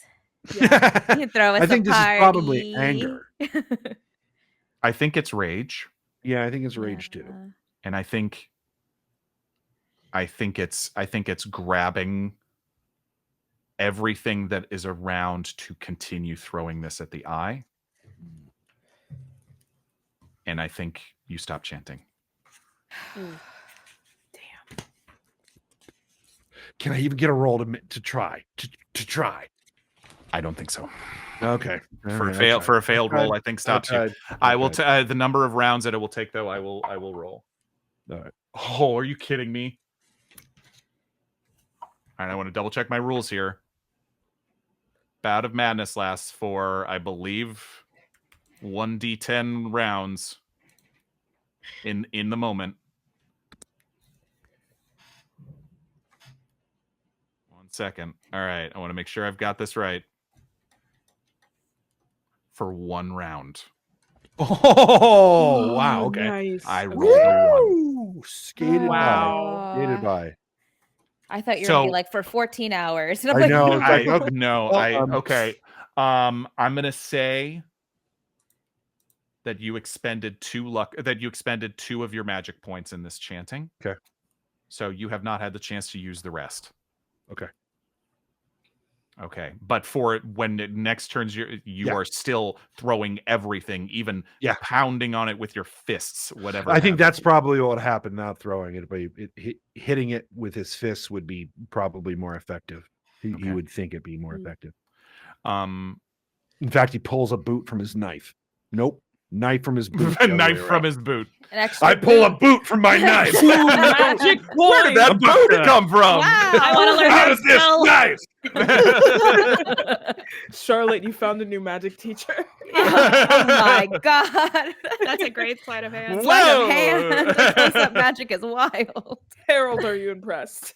Memphis, are you impressed? Just slow claps. Start doing magic tricks, like really stupid magic tricks for Yogg-Sothoth. Trying to impress him, like, trying to do close up. What's magic. the like? The thumb thing. Oh. I can't remember how to do it. Oh, it's that way. I don't know. I'm not a magician. Look at that thing. Wow. Okay. I mean, the good news is that Memphis is expending a lot of magic points trying to stop y'all. Good. Oh, good. Drain that guy. Okay. It is now the house's turn as we hit the top of the round again. Lorelei, you feel this. You continue to feel the strength of this chant and the strength of this. You feel like you're getting to it, and you feel like this is, you've got it on the ropes. And those of you who are near the door, you hear this odd sound like dung, dung, dung, dung, dung. And coming around the corner of the front of the dining room, moving on its own accord, as if walking like some sort of strange automaton, looks like you recognize it. It's the Zigzag Girl boxes. And Lorelei, you feel, as you see this, you feel a pull towards it. No, thank you. The house, Memphis, is trying to possess you into the Zigzag Girl.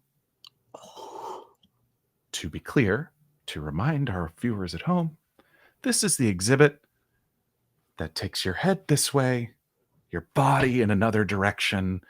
And when you first all exhibited this in your first time through the house, you all noticed that it seemed to go a great deal further than might be humanly possible in your normal illusionist trick.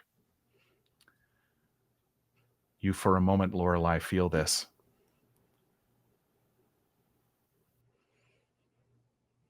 I mean, it's going to be an opposed power roll. Okay.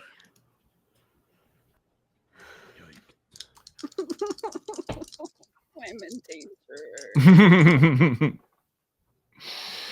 Okay. I'm upset.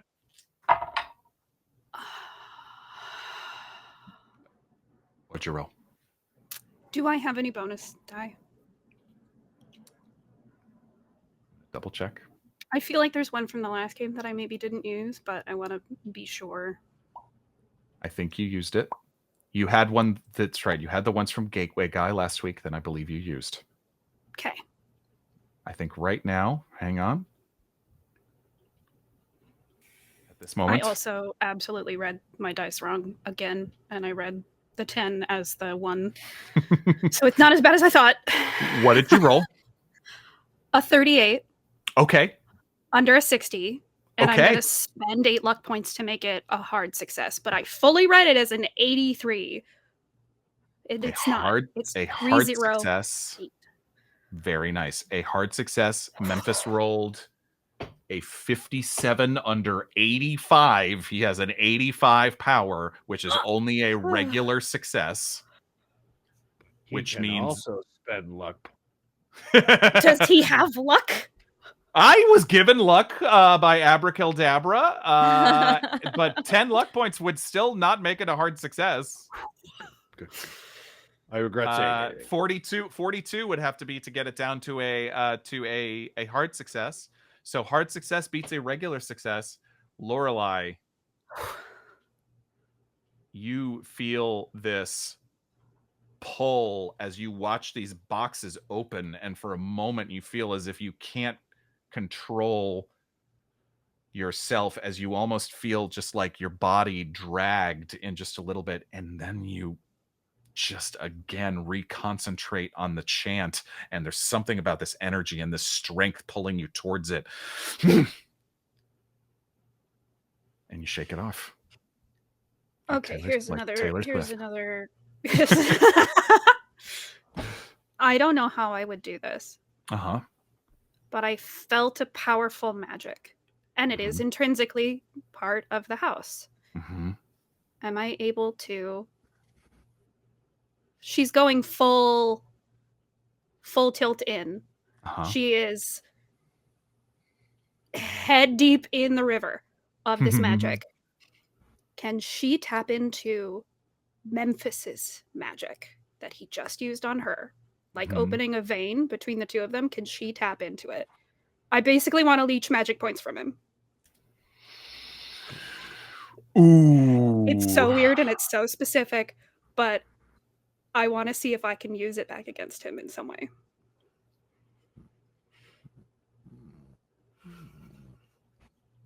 On your turn. Yeah. How many Cthulhu Mythos points do you have now?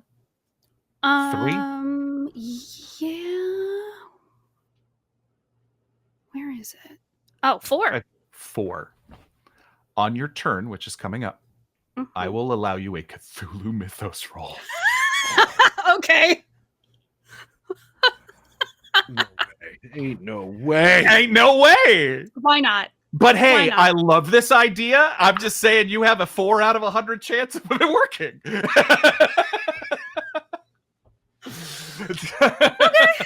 I love this idea. I'll try it. I love this idea. Harold, it is his turn, and he is looking. And there is also, by the way, you also all start to, as you watch this and you feel Lorelei shrug it off,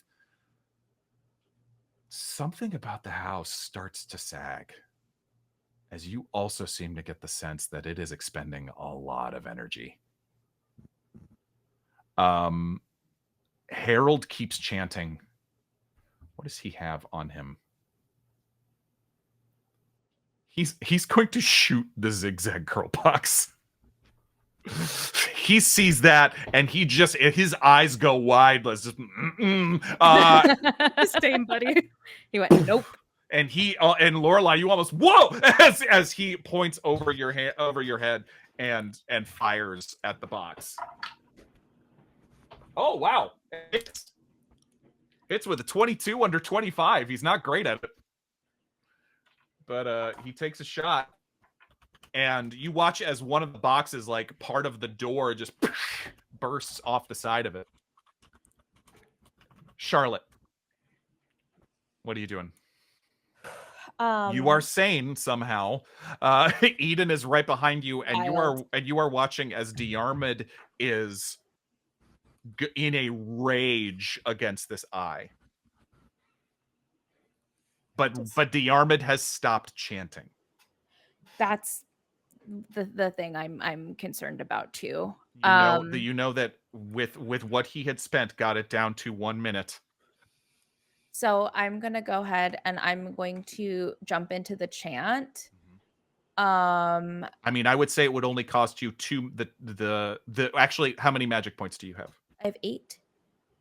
With all of that, you needed all of your magic points, Diarmuid, to get it down to 1, or no, you didn't, right? Half.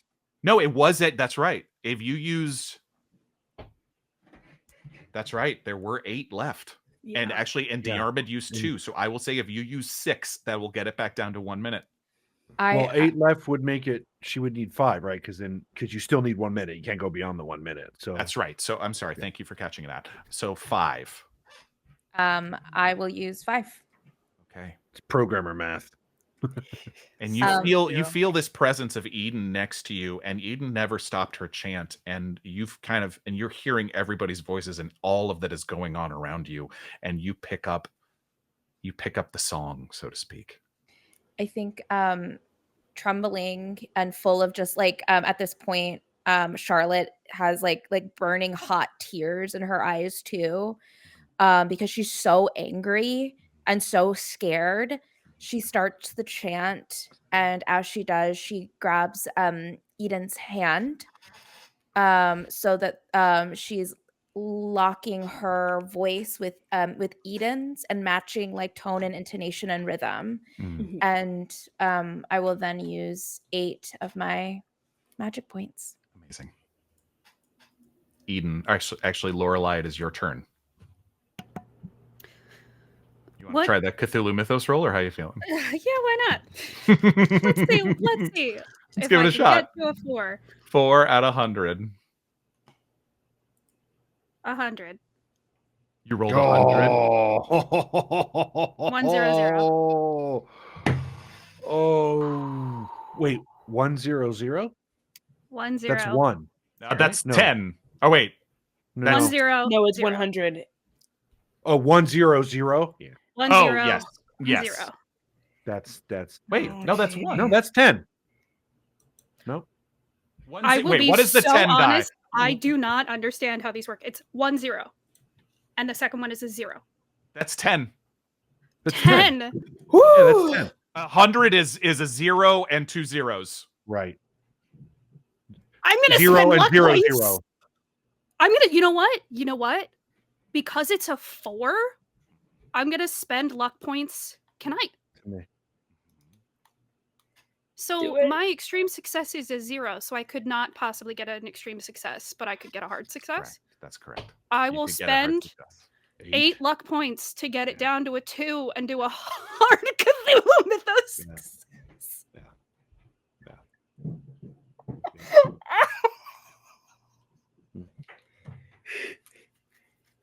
There is something that you harness in this moment as you feel this energy and this power and this light building from within you, and you've never felt it before. And you have felt so much rage and so much pain and so much trauma and all of those feelings that drove you mad literally last night, as you felt the thing that this man, not a god, this is a man you are dealing with, that this man pulled power from. as there is something in the movement and the feel and the glow of the orb in your hand as you channel it and you grab it with your voice and with your presence out of the air and drag it down out of the building around you. He had 3 luck points left, or 3 magic points left. Before he does regenerate them faster than you, but he regenerates at 1 point a minute. And guess what happens before that minute passes? Oh my god. Alex, give me all these faces right now.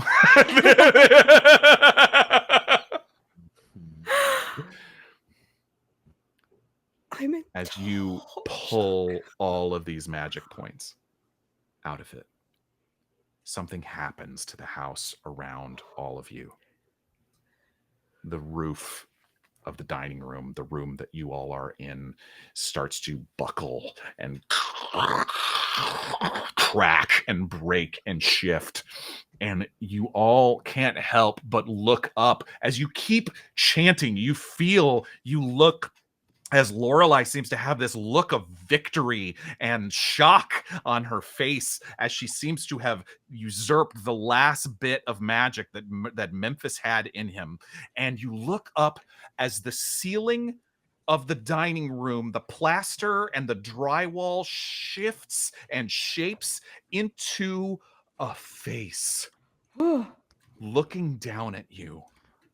And it is a familiar face. It is the face of Memphis the Great.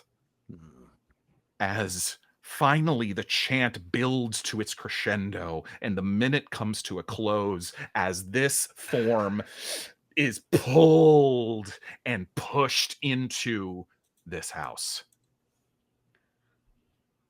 In this moment, the spirit of Memphis, the house seems to shudder around you on its foundations as Memphis is drawn into the physical world. What's around me? There is an unearthly cry, but something about this cry is human. The eye seems to go away as the doorway, the eye of Yog-Sothoth goes away as the doorway crumbles and falls. Diarmuid, make a dodge roll. In fact, Diarmuid, Charlotte, and Eden all make a dodge roll as flying debris is falling all over the place. You look at my friends, I'll kill you. Why you? No gods, no Yog-Sothoth, no. No gods, no master. No. Dodge is just on the bottom, right? Yes. Or no, I think there is a dodge skill. I think it's in your skills. Skill. Yeah, it's on the first row. That's gonna be an 8 under 37. Wow. Nice. Yeah. Okay. Rolled a 38 over 20. So if I spent 1 luck point, could I grab Charlotte? Yes. To make it by my extreme success. Okay, yes. awesome. We're holding hands. Given your proximity to each other and given that you're holding hands, I will 1,000% allow that. I love that. Yes, awesome. 28 over 15. Diarmuid, you take 4 points of physical damage as a piece of drywall. I mean, that makes sense. You were still in your bout of madness as this is happening. And as a piece of drywall knocks you to the floor. The rest of you stare up in shock as the architecture itself of this house tears and buckles, pulling and thrusting into what looks like a sculpture of the frozen face of Memphis the Great. That face that all of you have all seen on posters everywhere, all around this house. The ceiling, it is as if he is frozen into an expression of agony and despair. I shatter my orb. I throw it at his face. With one last move, you launch it up into his face. I won't even make you roll for that. Thank you.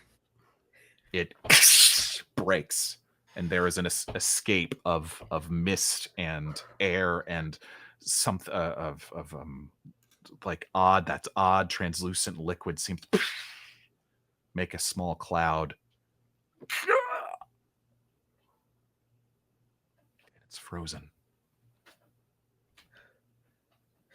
And the house goes quiet. And that's where we're going to take an intermission.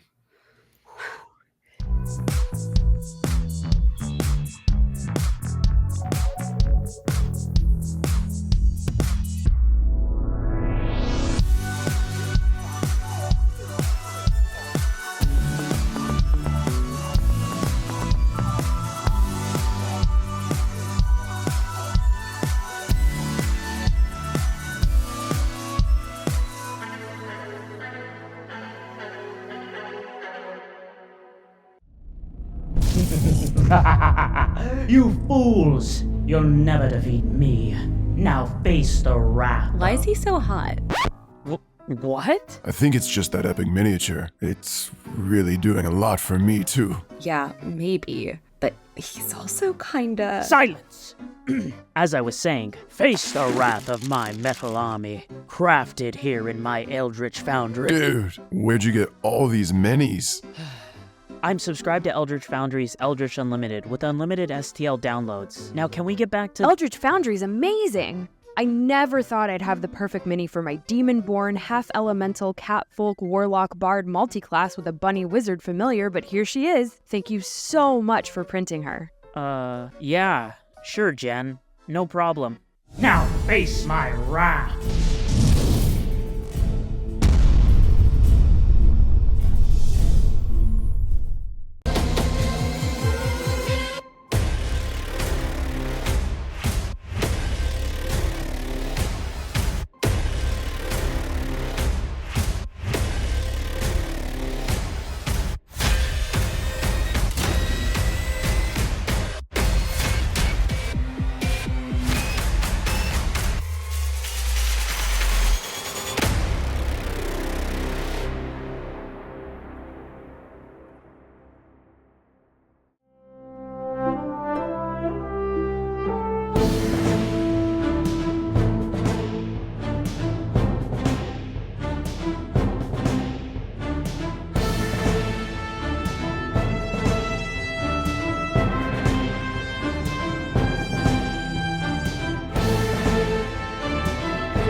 You fools! You'll never defeat me. Now face the wrath. Why is he so hot? What? I think it's just that epic miniature. It's really doing a lot for me, too. Yeah, maybe. But he's also kinda... Silence! As I was saying, face the wrath of my metal army, crafted here in my eldritch foundry. Dude, where'd you get all these minis? I'm subscribed to Eldritch Foundry's Eldritch Unlimited with unlimited STL downloads. Now can we get back to... Eldritch Foundry's amazing! I never thought I'd have the perfect mini for my demon-born, half-elemental, catfolk, warlock, bard multiclass with a bunny wizard familiar, but here she is. Thank you so much for printing her. Yeah. Sure, Jen. No problem. Now face my wrath!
Okay, we're back. Okay. We are in the dining room of this house of Memphis. And there's no mistaking who owns this house because his face is now immortalized in the plaster and architecture of the ceiling of the dining room that you are all in. Lorelei has just, in a fit of rage and ingenuity, thrown that planar orb up to make sure he's held into space. We are out of order, but what do we do? I could use a bit of help over here. I've got Oh my god! Missed my liver, but I'm pretty sure this is Charlotte. No, I'm running. He just says I could use a little help. I see him bloody. Yeah. I grab it. I will go to Lorelei. I have a knife. Yes, go ahead. Oh my god! I was just saying, Lorelei, you felt something leave you when this spell. You felt that power, not in a bad way, but you sort of felt it expel from you like a punch, like a like some sort of just like a scream as the chant came to its end, and this thing trapped Memphis in this house.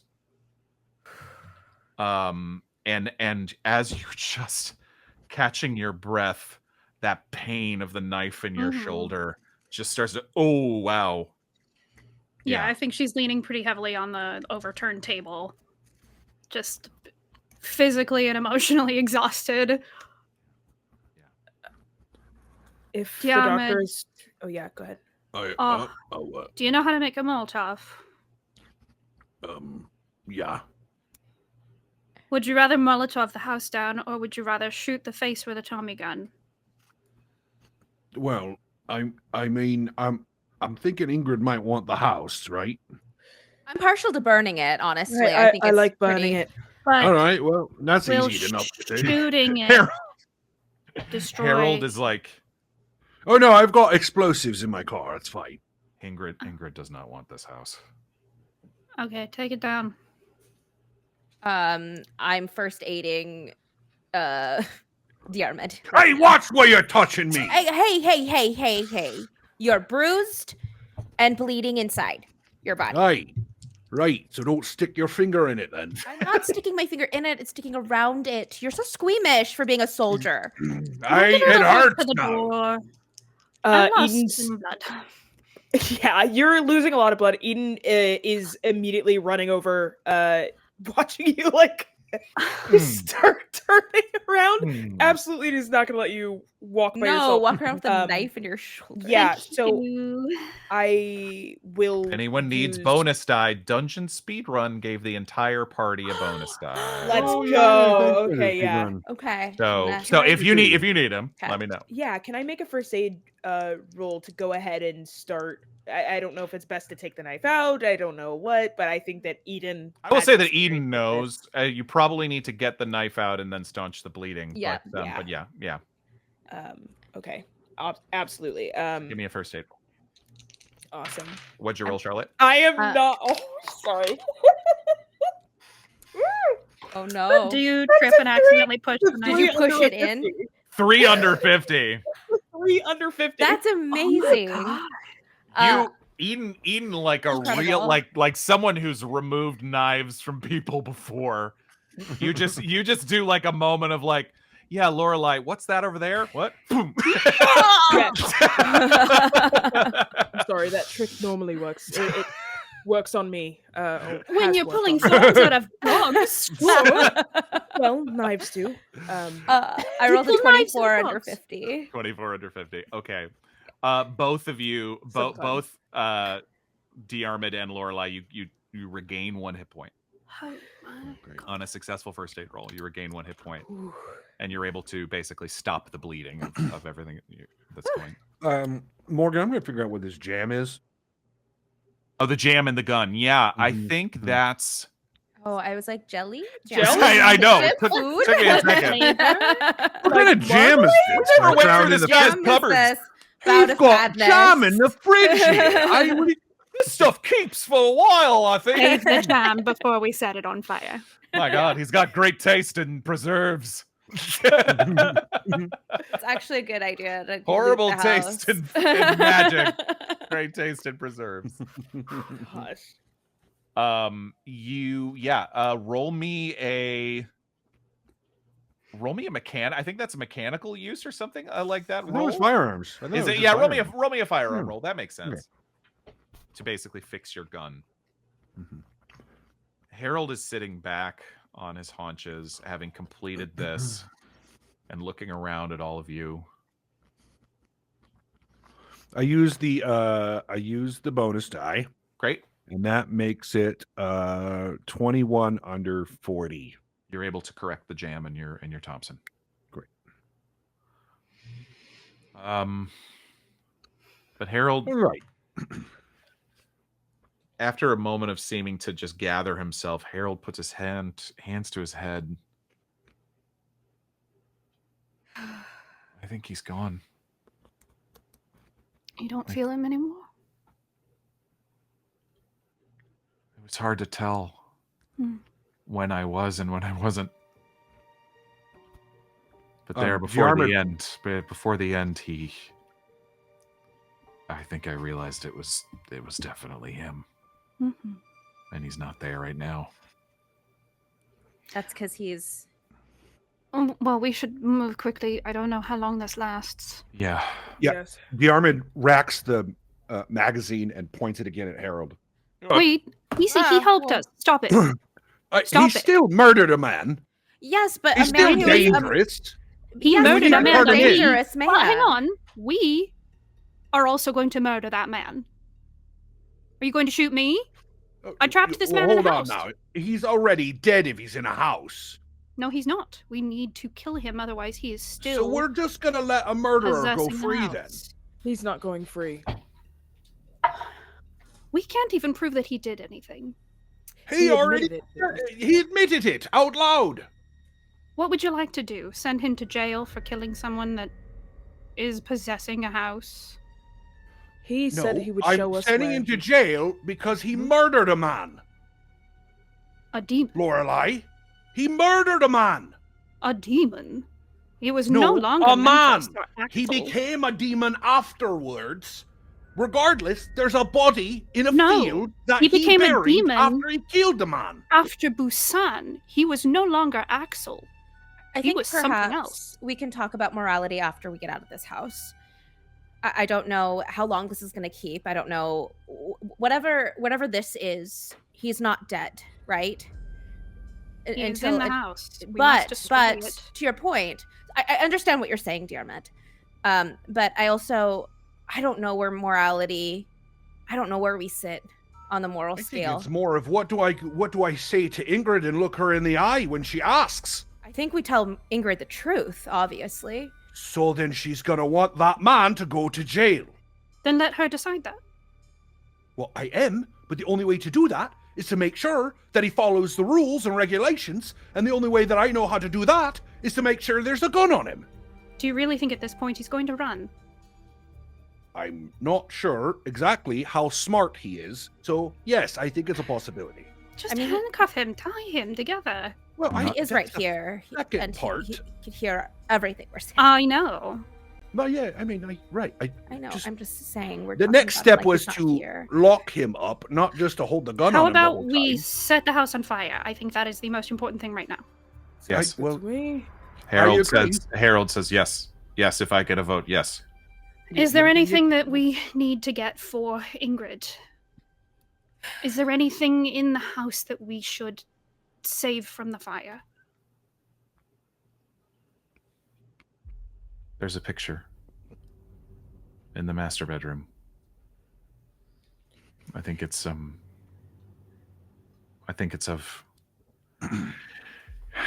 her mother. I don't want to be superstitious, and I understand that we should get that photo. But if he is in the house, then he is in all the belongings of the house. And so I am I put him in the bones of the house. He is not in the chairs. He is not in the rugs. Okay. He is in the foundation. As you look up, that something about that rings very true. Okay. I know where I put him. Great, let's go get the picture then, because I don't know how much time we have. I'm going to run and get it. A tragedy to burn down this lovely house. I'm gonna usher both of them out. We are wasting time. We don't know. Actually, out the window because there was no steps. The door has not returned, and even though the eye no longer seems to be there, the MC Escher no, that doesn't exist anymore either. But the kind of the doorway where that was is still misshapen and malformed. It's now been closed entirely. It's now where it used to be a door. It looks like a spiral has shut it. Is there an axe, sledgehammer? Can we break out of the house? You absolutely. I mean, windows. There's still windows, and you can still walk around. There's another way to walk out. You have to walk by where the zigzag girl was. No, I'm gonna fall out of the window in pain. I'm good. I'm out the way we came. But to go upstairs to get the photo, if you would like, you would have to walk around the zigzag girl and then up the spiral. I will do so, and I'll just process. I will help Lorelei down out of the window and say, stand here, and then help Diarmuid out the window. I'm all right. I've got it. Make sure he's fine. And he indicates that Harold. Make sure Harold is out. I will help Harold. You, Charlotte, you reach the top of the stairs and reach the second floor. And yeah, something about this house feels, maybe it's just a cross breeze. Something about it just feels quieter. And you do, as you get to the second floor, it is funny because the floor is buckled somewhat as a result of what happened to the roof of the dining room. And the master bedroom is actually on top, or one of the two things on top of the dining room. So you do kind of have to step gingerly as you open the door and kind of have to give it a little bit of a shoulder into the master bedroom. Morgan, I'm going to keep Diarmuid's going to stay at the stairs just to, have a yelling distance in case she needs anything. Absolutely. But Charlotte, you find yourself once again in this master bedroom where the last time you were here, you were barely with it because of what had happened. And you don't see it at first. You don't see this photo that he's talking about. And so you start to rifle through things. And in the bedside table, stuck in the back of a drawer, you find a framed photo of a family. Oh. Of a young Memphis. Of a woman you've not seen before. And of a child with the smile of Ingrid. I hold the photo in my hand, and I kind of hold it close and look around at the strange room that I'm in, and thinking about that this house is going to be soon in flames and what that means. And I hurry down the stairs.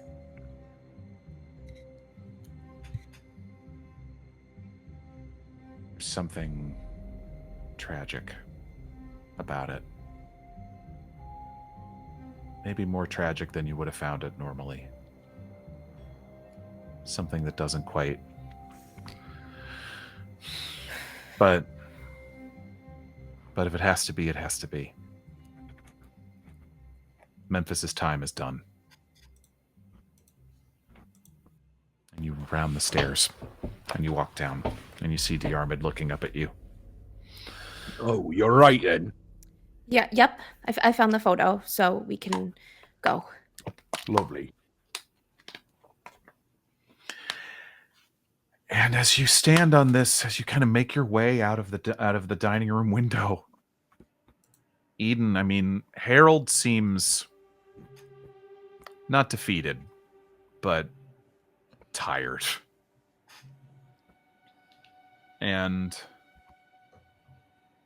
But it's hard for it not all to come rushing back to you all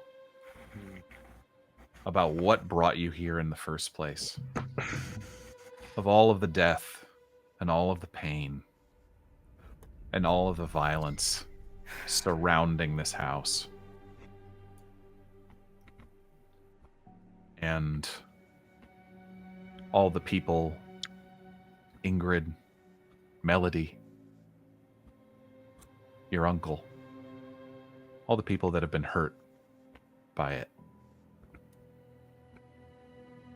Harold says, yeah, burn it down.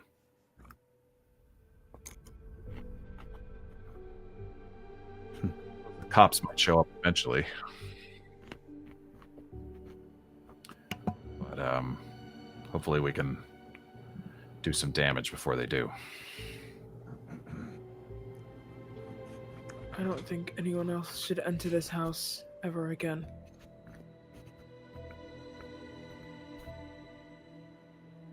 Hey, Harold, did Memphis do any gardening much? No, not that I know of. He had help for just do basic landscaping. But no, like, shed? With fertilizer. Specifically looking for fertilizer. Oh, yes. Did you know that if you there's like you can make a bomb? Yeah. Yes, we've done that before. Yeah. Diarmuid, roll me a luck roll. All right. Why do I always make you guys like? Is there anything flammable in here? Make a luck roll. All right, my luck roll. Can I also make one?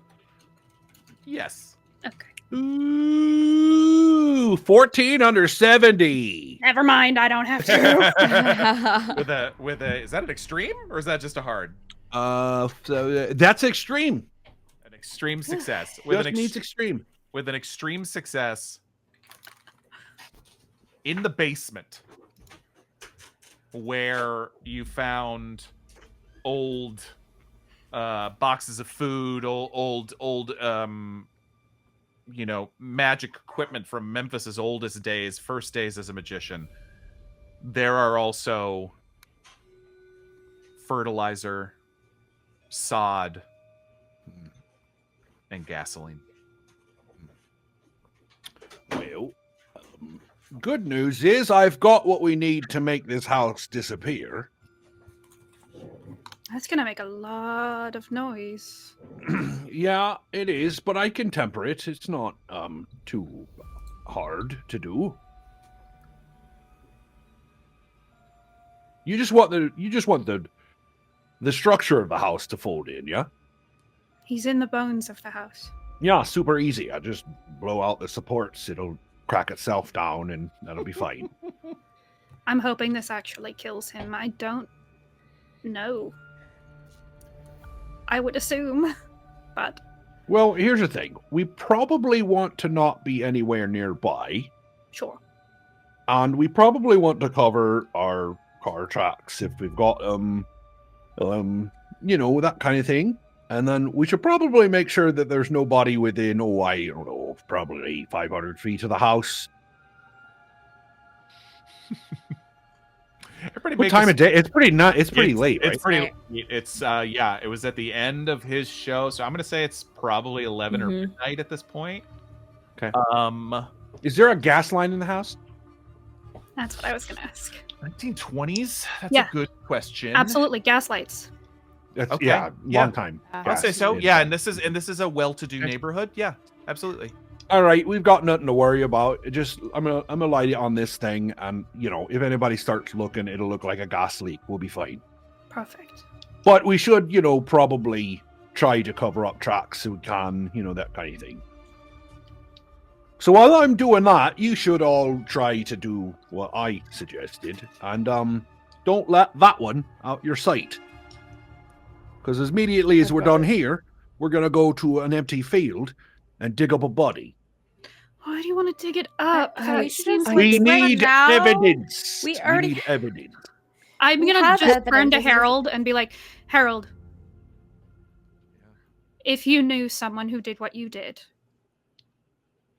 what would you want to see them do?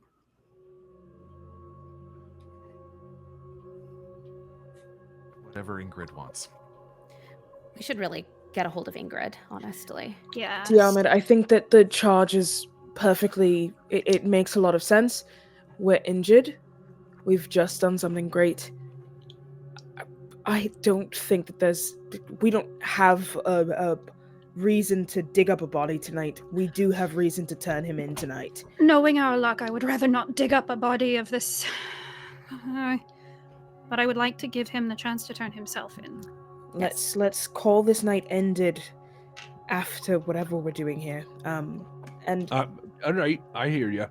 And he goes up. Diarmuid goes up to Harold, and he puts his gun away specifically, and he looks him straight in the eye, and he says, "If you don't turn yourself in, you'll wish you had. Do I make myself clear?"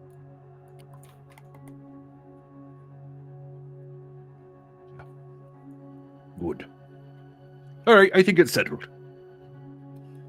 I think what I role would don't. it be to cover tracks? Oh, go ahead. Oh, I was gonna say, Harold helped us, and so I think at the very least he should be able to talk to Ingrid before he turns himself in, if he wants. I didn't say he had to do it right away. He'd take his time if he wanted to. I'm just saying, if he doesn't do it, Yes, he'll wish he had. I'm just wanting to say that out loud. Understood. Eden, make a track roll. I think to eliminate tracks is also probably a track roll. Let's Oh, go. I would I've take got that skill. I think you might. That's 40 under 50. Nice. You make sure Harold pulls his car, and you pull the 3 cars out of this, and enough down the drive. I mean, look, it's the 1920s, so we're not dealing with DNA. Right. But there are things like with a 40, you're pretty sure that you're not leaving any footprints. You're pretty sure that you're not leaving any tire treads. Nice. You're pretty sure. Okay. I will make a note of that. Awesome.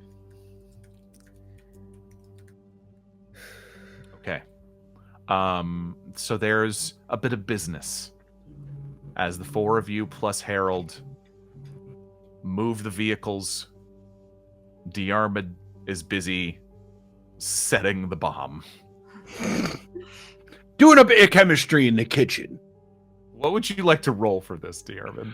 I think I'm going to make it electrical based. Okay. Just because that's what I know the most anyway.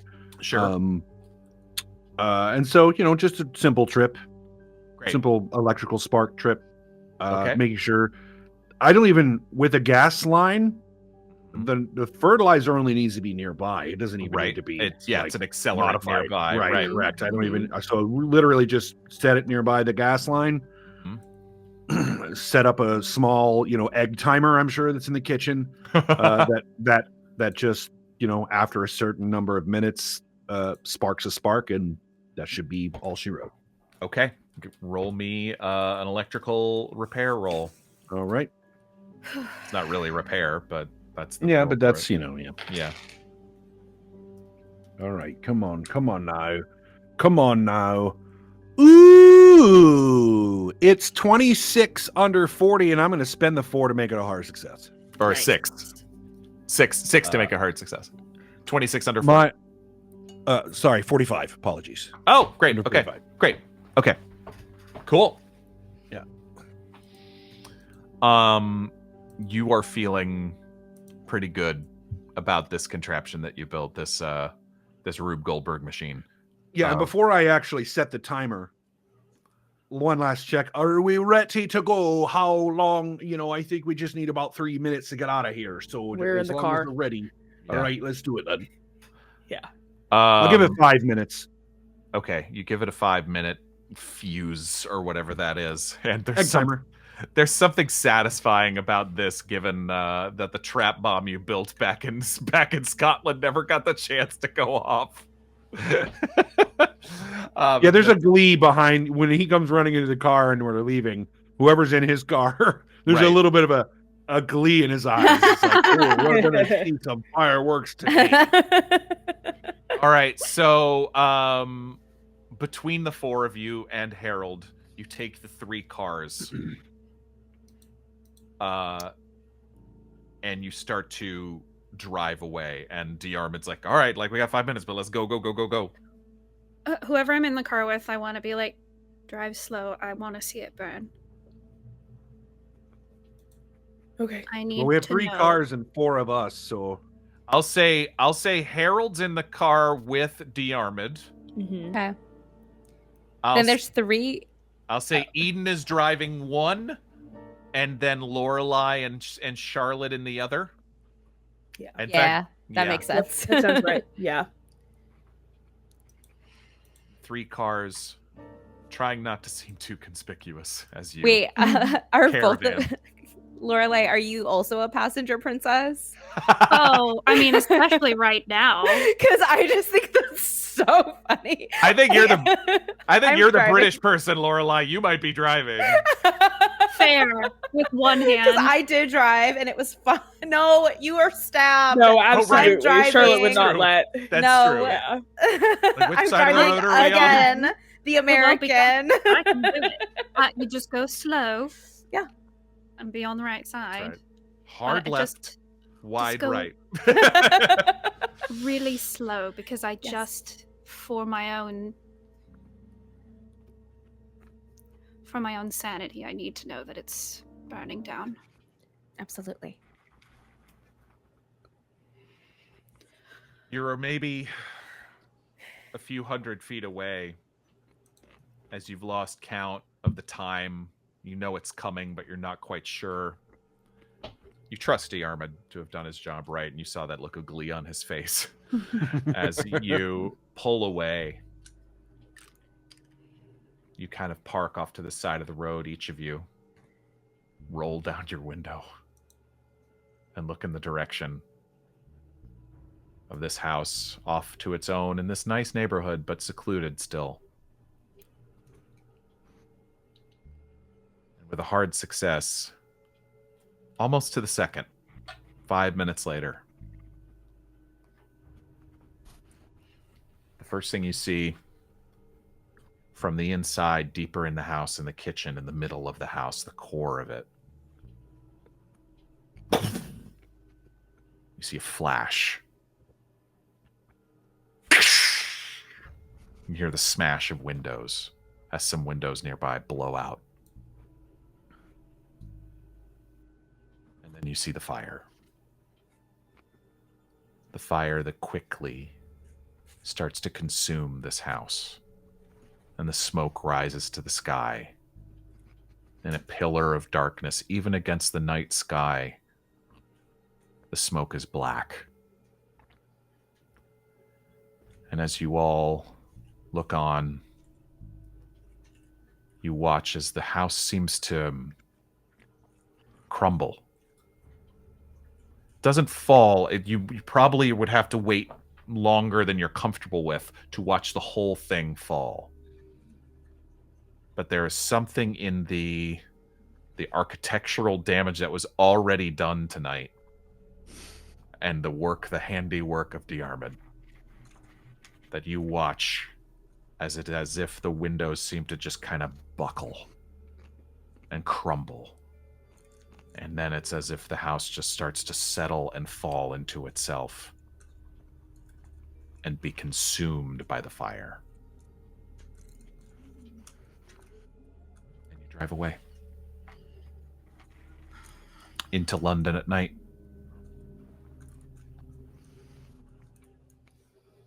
It doesn't...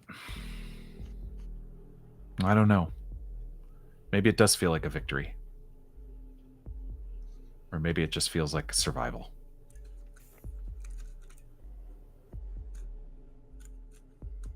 Harold says to you, Diarmuid, Please just let me see Ingrid. I don't know what I can say to her, but if I owe anyone anything, I owe it to her. Why'd you do it? He was insane. Is that why you did it? I didn't. Even before he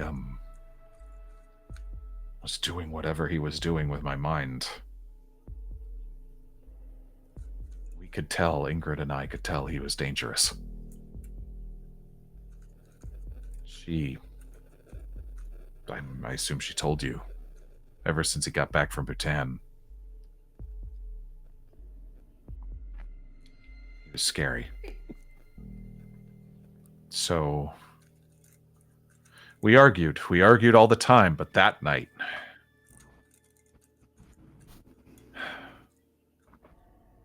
I didn't want to kill him.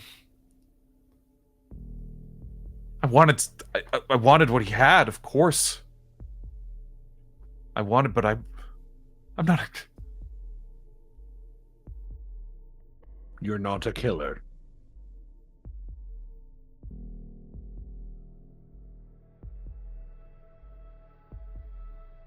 Harold, I'll tell you something I've learned about people.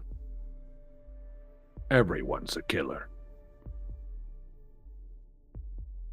You threaten them enough, you take away what's important to them, you try to take away what's important to them, something will turn your average, everyday human into a killer. That's not why I want you to go to jail. It's understandable. I've killed. I was paid to kill, in fact. Trained to do it properly and efficiently. I want you to go to jail because it protects my friends from questions about what they did to save your ass. Do you understand? Yes. Now, if you're telling me you killed him in self-defense, that's a different thing. But is that what happened? Yes. Hmm. He started to cast something, and I shot him. I don't know what he was gonna do. Notice how you did the same to me, and I had a gun on my end, and I didn't shoot you.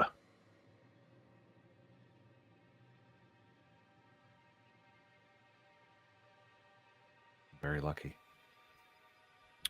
It's just that you made a choice. In that moment. You might have done the right thing. I can't say you hadn't. The little bit I saw of Memphis, we were putting bullets in him. But you've hurt Ingrid. You put us all in a terrible place.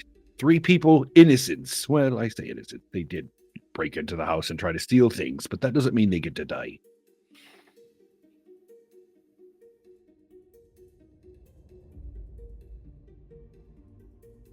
Is anybody gonna believe me? I don't know. I think if you stick to what sounds feasible and real, burden of proof's on the other side, right?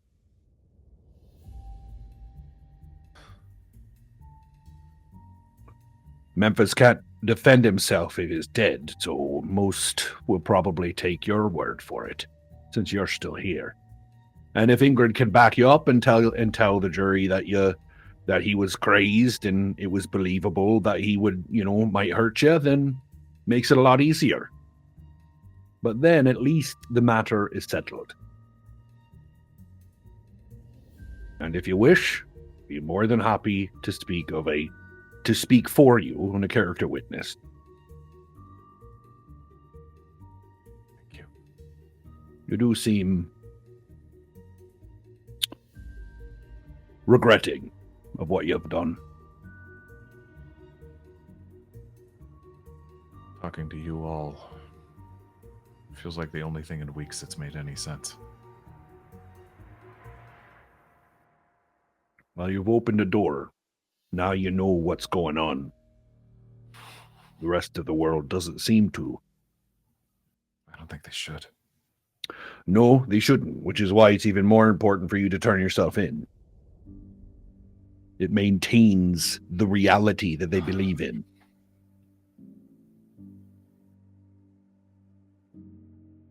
I'm sorry I pointed my gun at you. I'm sorry I tried to use magic on you. What was that anyway? It felt like you were trying to stop my heart or something. It's incapacitation. It would have hurt a lot, but it wouldn't have killed you. I see. Well, do you have a book? I might read about it. What about that spell? Yes. Yeah, I do. All right, you'll make sure you give that to me before we part ways, eh? Okay. Do you love her? Yes. Well, I can't tell you how I'd feel if you killed my father, even if it was self-defense. But there's one thing you probably can rely on, and is that if you do love her and you let her know, she'll know if you're being truthful or not.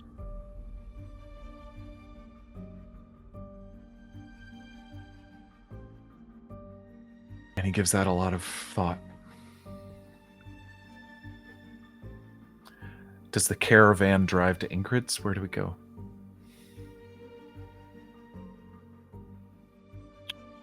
I think Diarmuid's driving Ingrid's because that's what he requested. I think that's probably where we're all going. Yeah. Yeah. It's a few minutes as you drive, and maybe after 10 minutes or so, fire trucks you see start to come past you. It's a few minutes, though. Diarmuid, you still feel pretty confident that there won't be almost anything left by the time they get there. Right. And after the gruesome crimes that happened there a couple weeks ago, maybe everyone will just think it's better off to burn. That was kind of what I was hoping.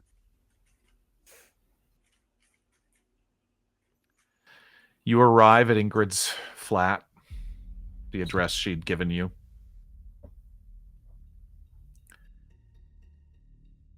And you're witness to... She comes to her door in a house coat, and I don't know who knocks on the door. I think we let Harold do it. Yeah. Yeah. Walk him up. Yeah. You all flank Harold as Just he comes.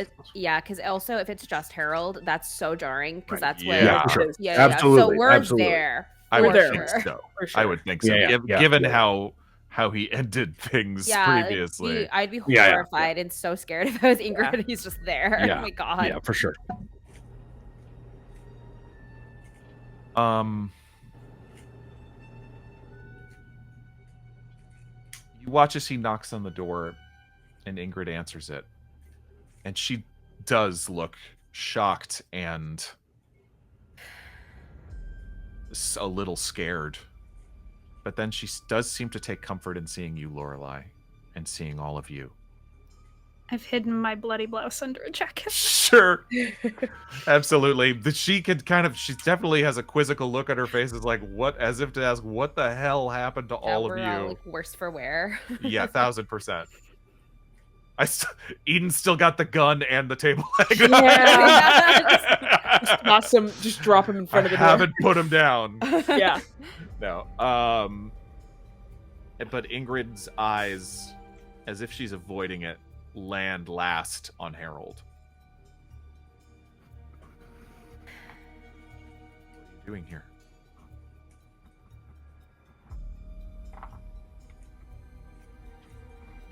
I don't deserve your consideration.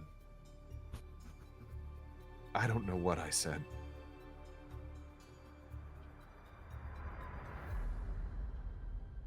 Can I please come in?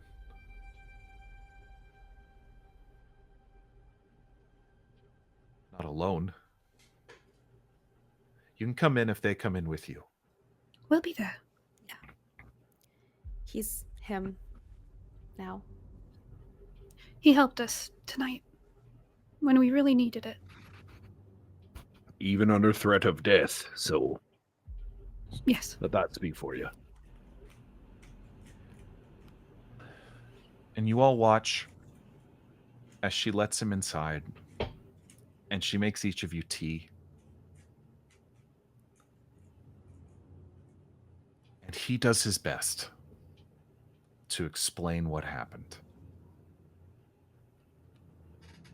And she reacts. She has moments of fear, moments of confusion, moments of disbelief, moments of incredulity, moments of rage,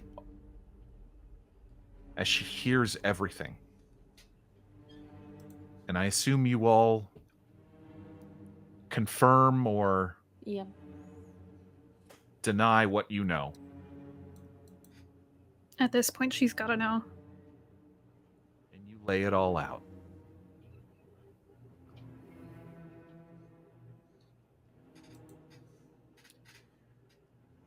And you lay out the plan. He's going to turn himself in and try to say what happened. That it wasn't self-defense, and he holds true to what he tells Diarmuid. What he told Diarmuid previously, that it was in self-defense. And you all notice he's quite passionate in that moment of like, you remember how he was before. It was getting worse. I was still even worse than even what I was allowing you to see. And that night, I'm sorry it went that way, but it happened. I did it. I won't say I did it for us. But Ingrid, I feared for my life. I'm sorry.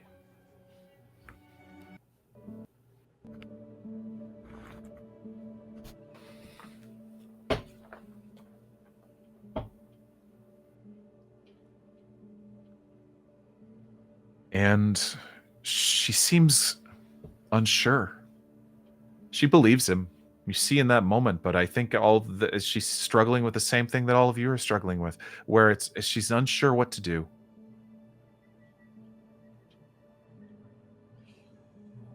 All right. If turning himself in is what makes any sense, I will tell my side of things. I assume you all will too. Mm-hmm. And we'll see if the world calls us crazy. I think there are some things that should remain between us. You're probably right.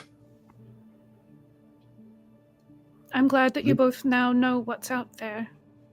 And Harold, I'm glad that you now know what can happen if you use those powers, if you used those boxes. It will get to you and it will seep into you like rot.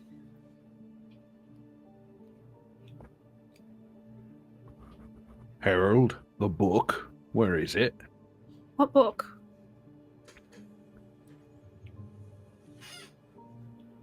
Diarmuid, what book? He tried to use a spell on me, and I want to make sure to take the book from him. Okay.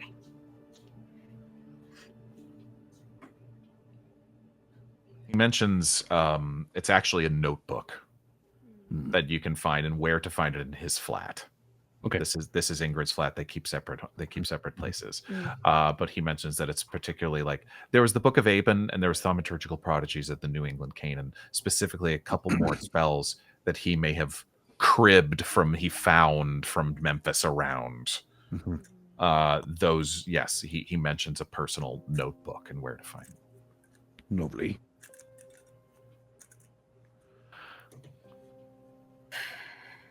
And so the evening ends. Do you drive him to the police station that night? Do you wait for the morning? What does Ingrid feel? Up to Ingrid. I think she wants to wait for the morning. Yeah. Perfectly acceptable. Yes. So you kind of stand sentinel, you stand guard, watch at Ingrid's place with Harold, who passes out at a certain point, and maybe some of you do too. Oh yeah. I think at some point I'm going to go over to Harold's and get the notebook. Sure. Mm-hmm. You're able to do so.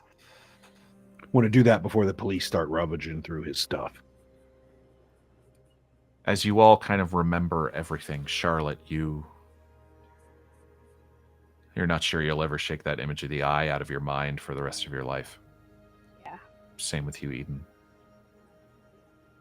That moment of chucking the chair leg at it. Just the mind has a lot of defense mechanisms. You know, cognitive dissonance is a hell of a drug. What you can forget sometimes, but some things stick like a knife in your shoulder. Too soon. Is there anything else you want to do tonight?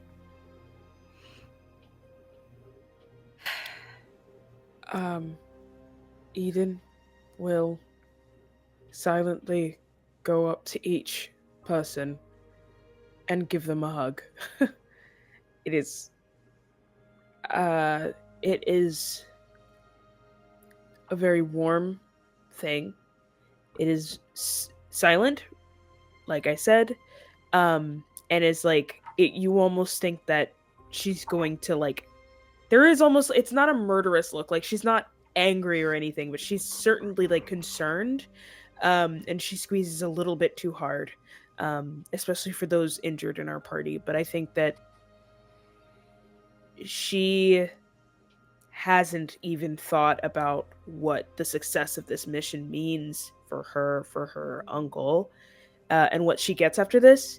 I think this is the closest to death and the closest to this weird magic. Like the weird magic stuff has always been here, but sort of off in the distance for her. She's been able to say like, don't give it any credence and it won't give it any power. And I think seeing the power that she even lended to the spell really tied her to each person and made her very, like, so much more serious about each of them not dying. And there's just like an overwhelming sense of gratitude that they're all here to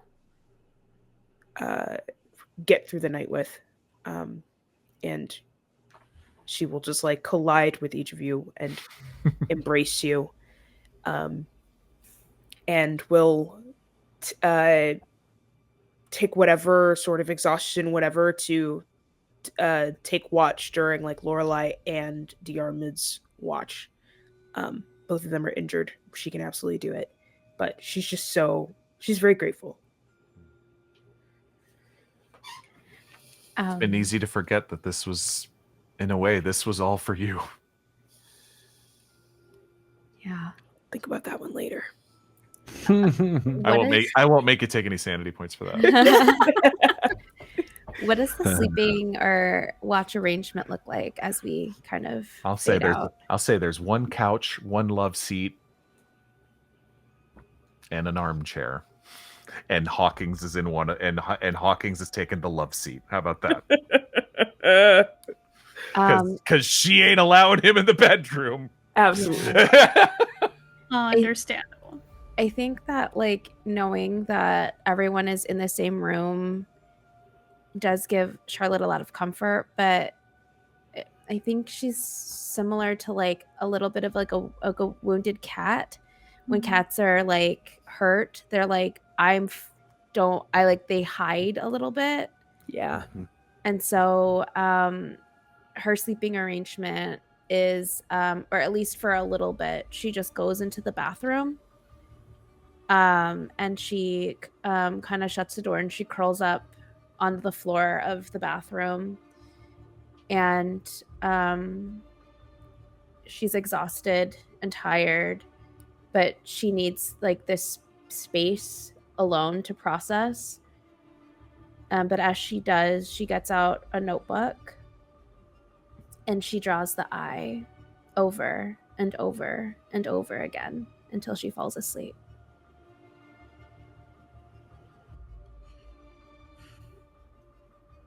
All of you, over the course of a night's rest, and as you grimly, but with knowing it's the right thing to do, you go with Ingrid and Hawkins, and you turn him in the following morning. I think the rest of you the following morning would notice that Diarmuid's knuckles are extremely cut and bloodied and gross, whereas they were not like that before he left to pick up the notebook from Harold's place. Interesting. You all gain 6 sanity points. Oh, Wow. That's exactly what I needed to get back to full. As Not you me. have feeling the what fleeting safety and security of the presence of Memphis is gone. And then not only were you able to save Harold, you convinced him to turn himself in. The world just makes a little bit more sense this morning. Unless there's anything else, that's where we'll end. I think I'd at least get stitches, but Yeah. other Can than we that, go now to the hospital, please? yeah, Yes. As much I as have I a can give you stitches, it is gaping best wound. to have, yeah. Absolutely. This story is not done, my friends, but wow. Wow, what a session. Thank you so much. Woo! Okay. Man. At the end of every episode. All right. Oh, man. boy. I got Let's so do it. much to say on the short rest, and I want to get to it as fast as possible. At the end of every episode, we read off the names of higher level patrons in a style of their choosing. We love you, patrons. Patreon.com/thedungeonrun. The show would not happen without it. And get on there. We have so much cool bonus content for you. But certain higher level patrons get their names read off at the end of the show in styles of their choosing. Do we have the lists in front of us, friends? We do. Yeah. All right, Yeah. terrific. Yep. All right, we're going to start tonight with Team Force of Shadow. Feels very timely for the suggestion from Angel Devilson. Registering for college classes at the last minute. Uh-oh. Oh my god. My reality. Here. Yeah, My super reality. real. So Super Oh, real. boy.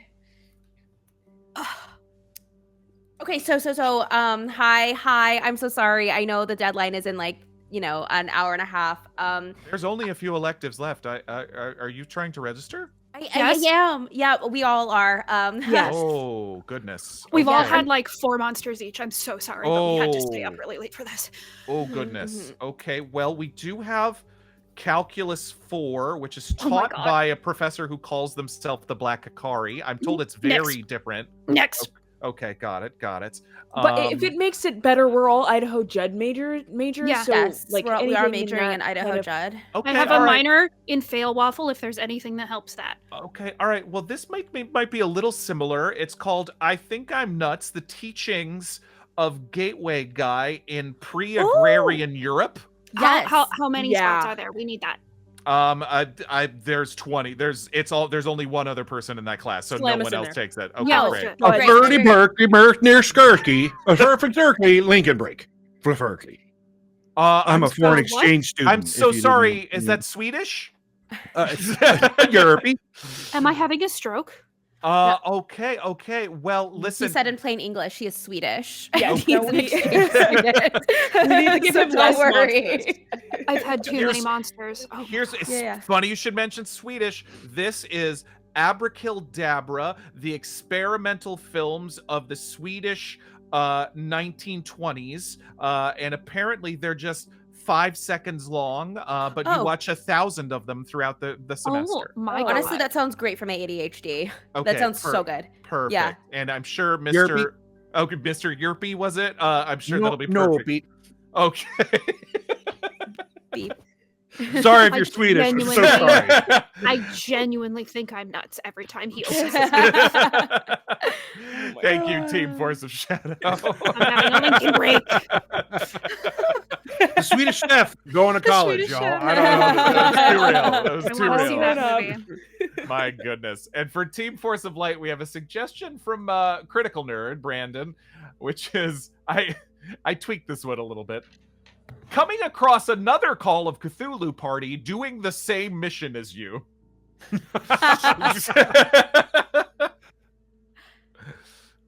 Yar, what you be doing here? My name's Sylvester, and I am a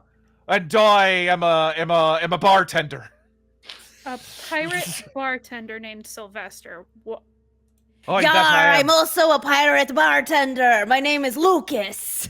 Oh, That's my right. God. Me and my first mate Lucas here encountered Cthulhu on the high seas. Yes. And the only thing fully that Cthulhu. saved our minds was this festive life preserver. Okay, so why are you guys at the Angel Devilson estate?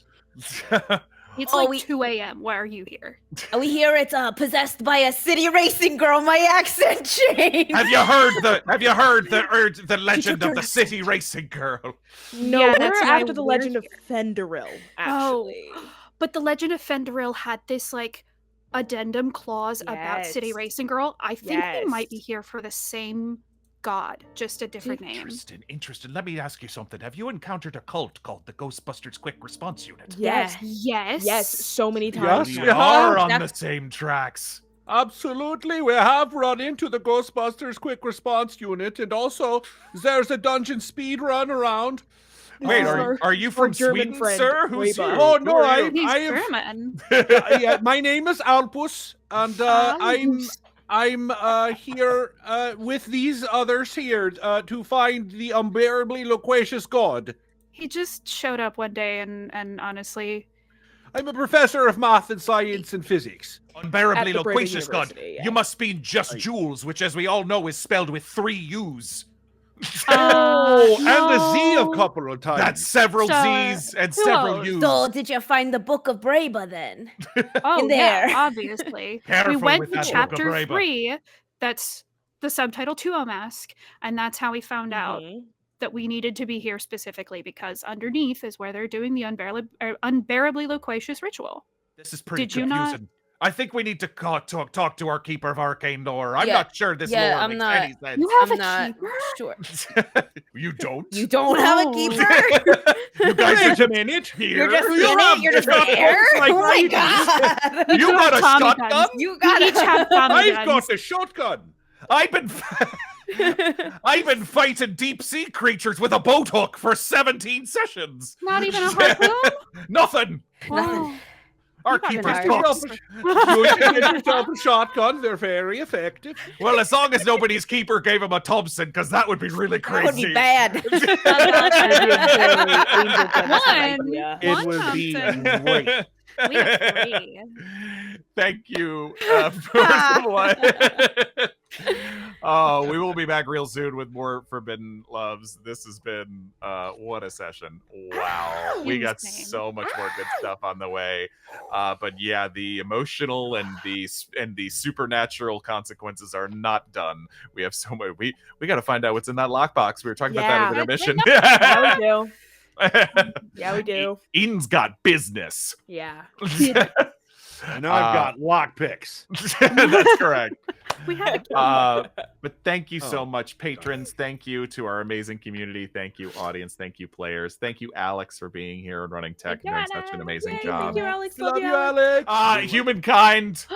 Beep. Beep. Oh.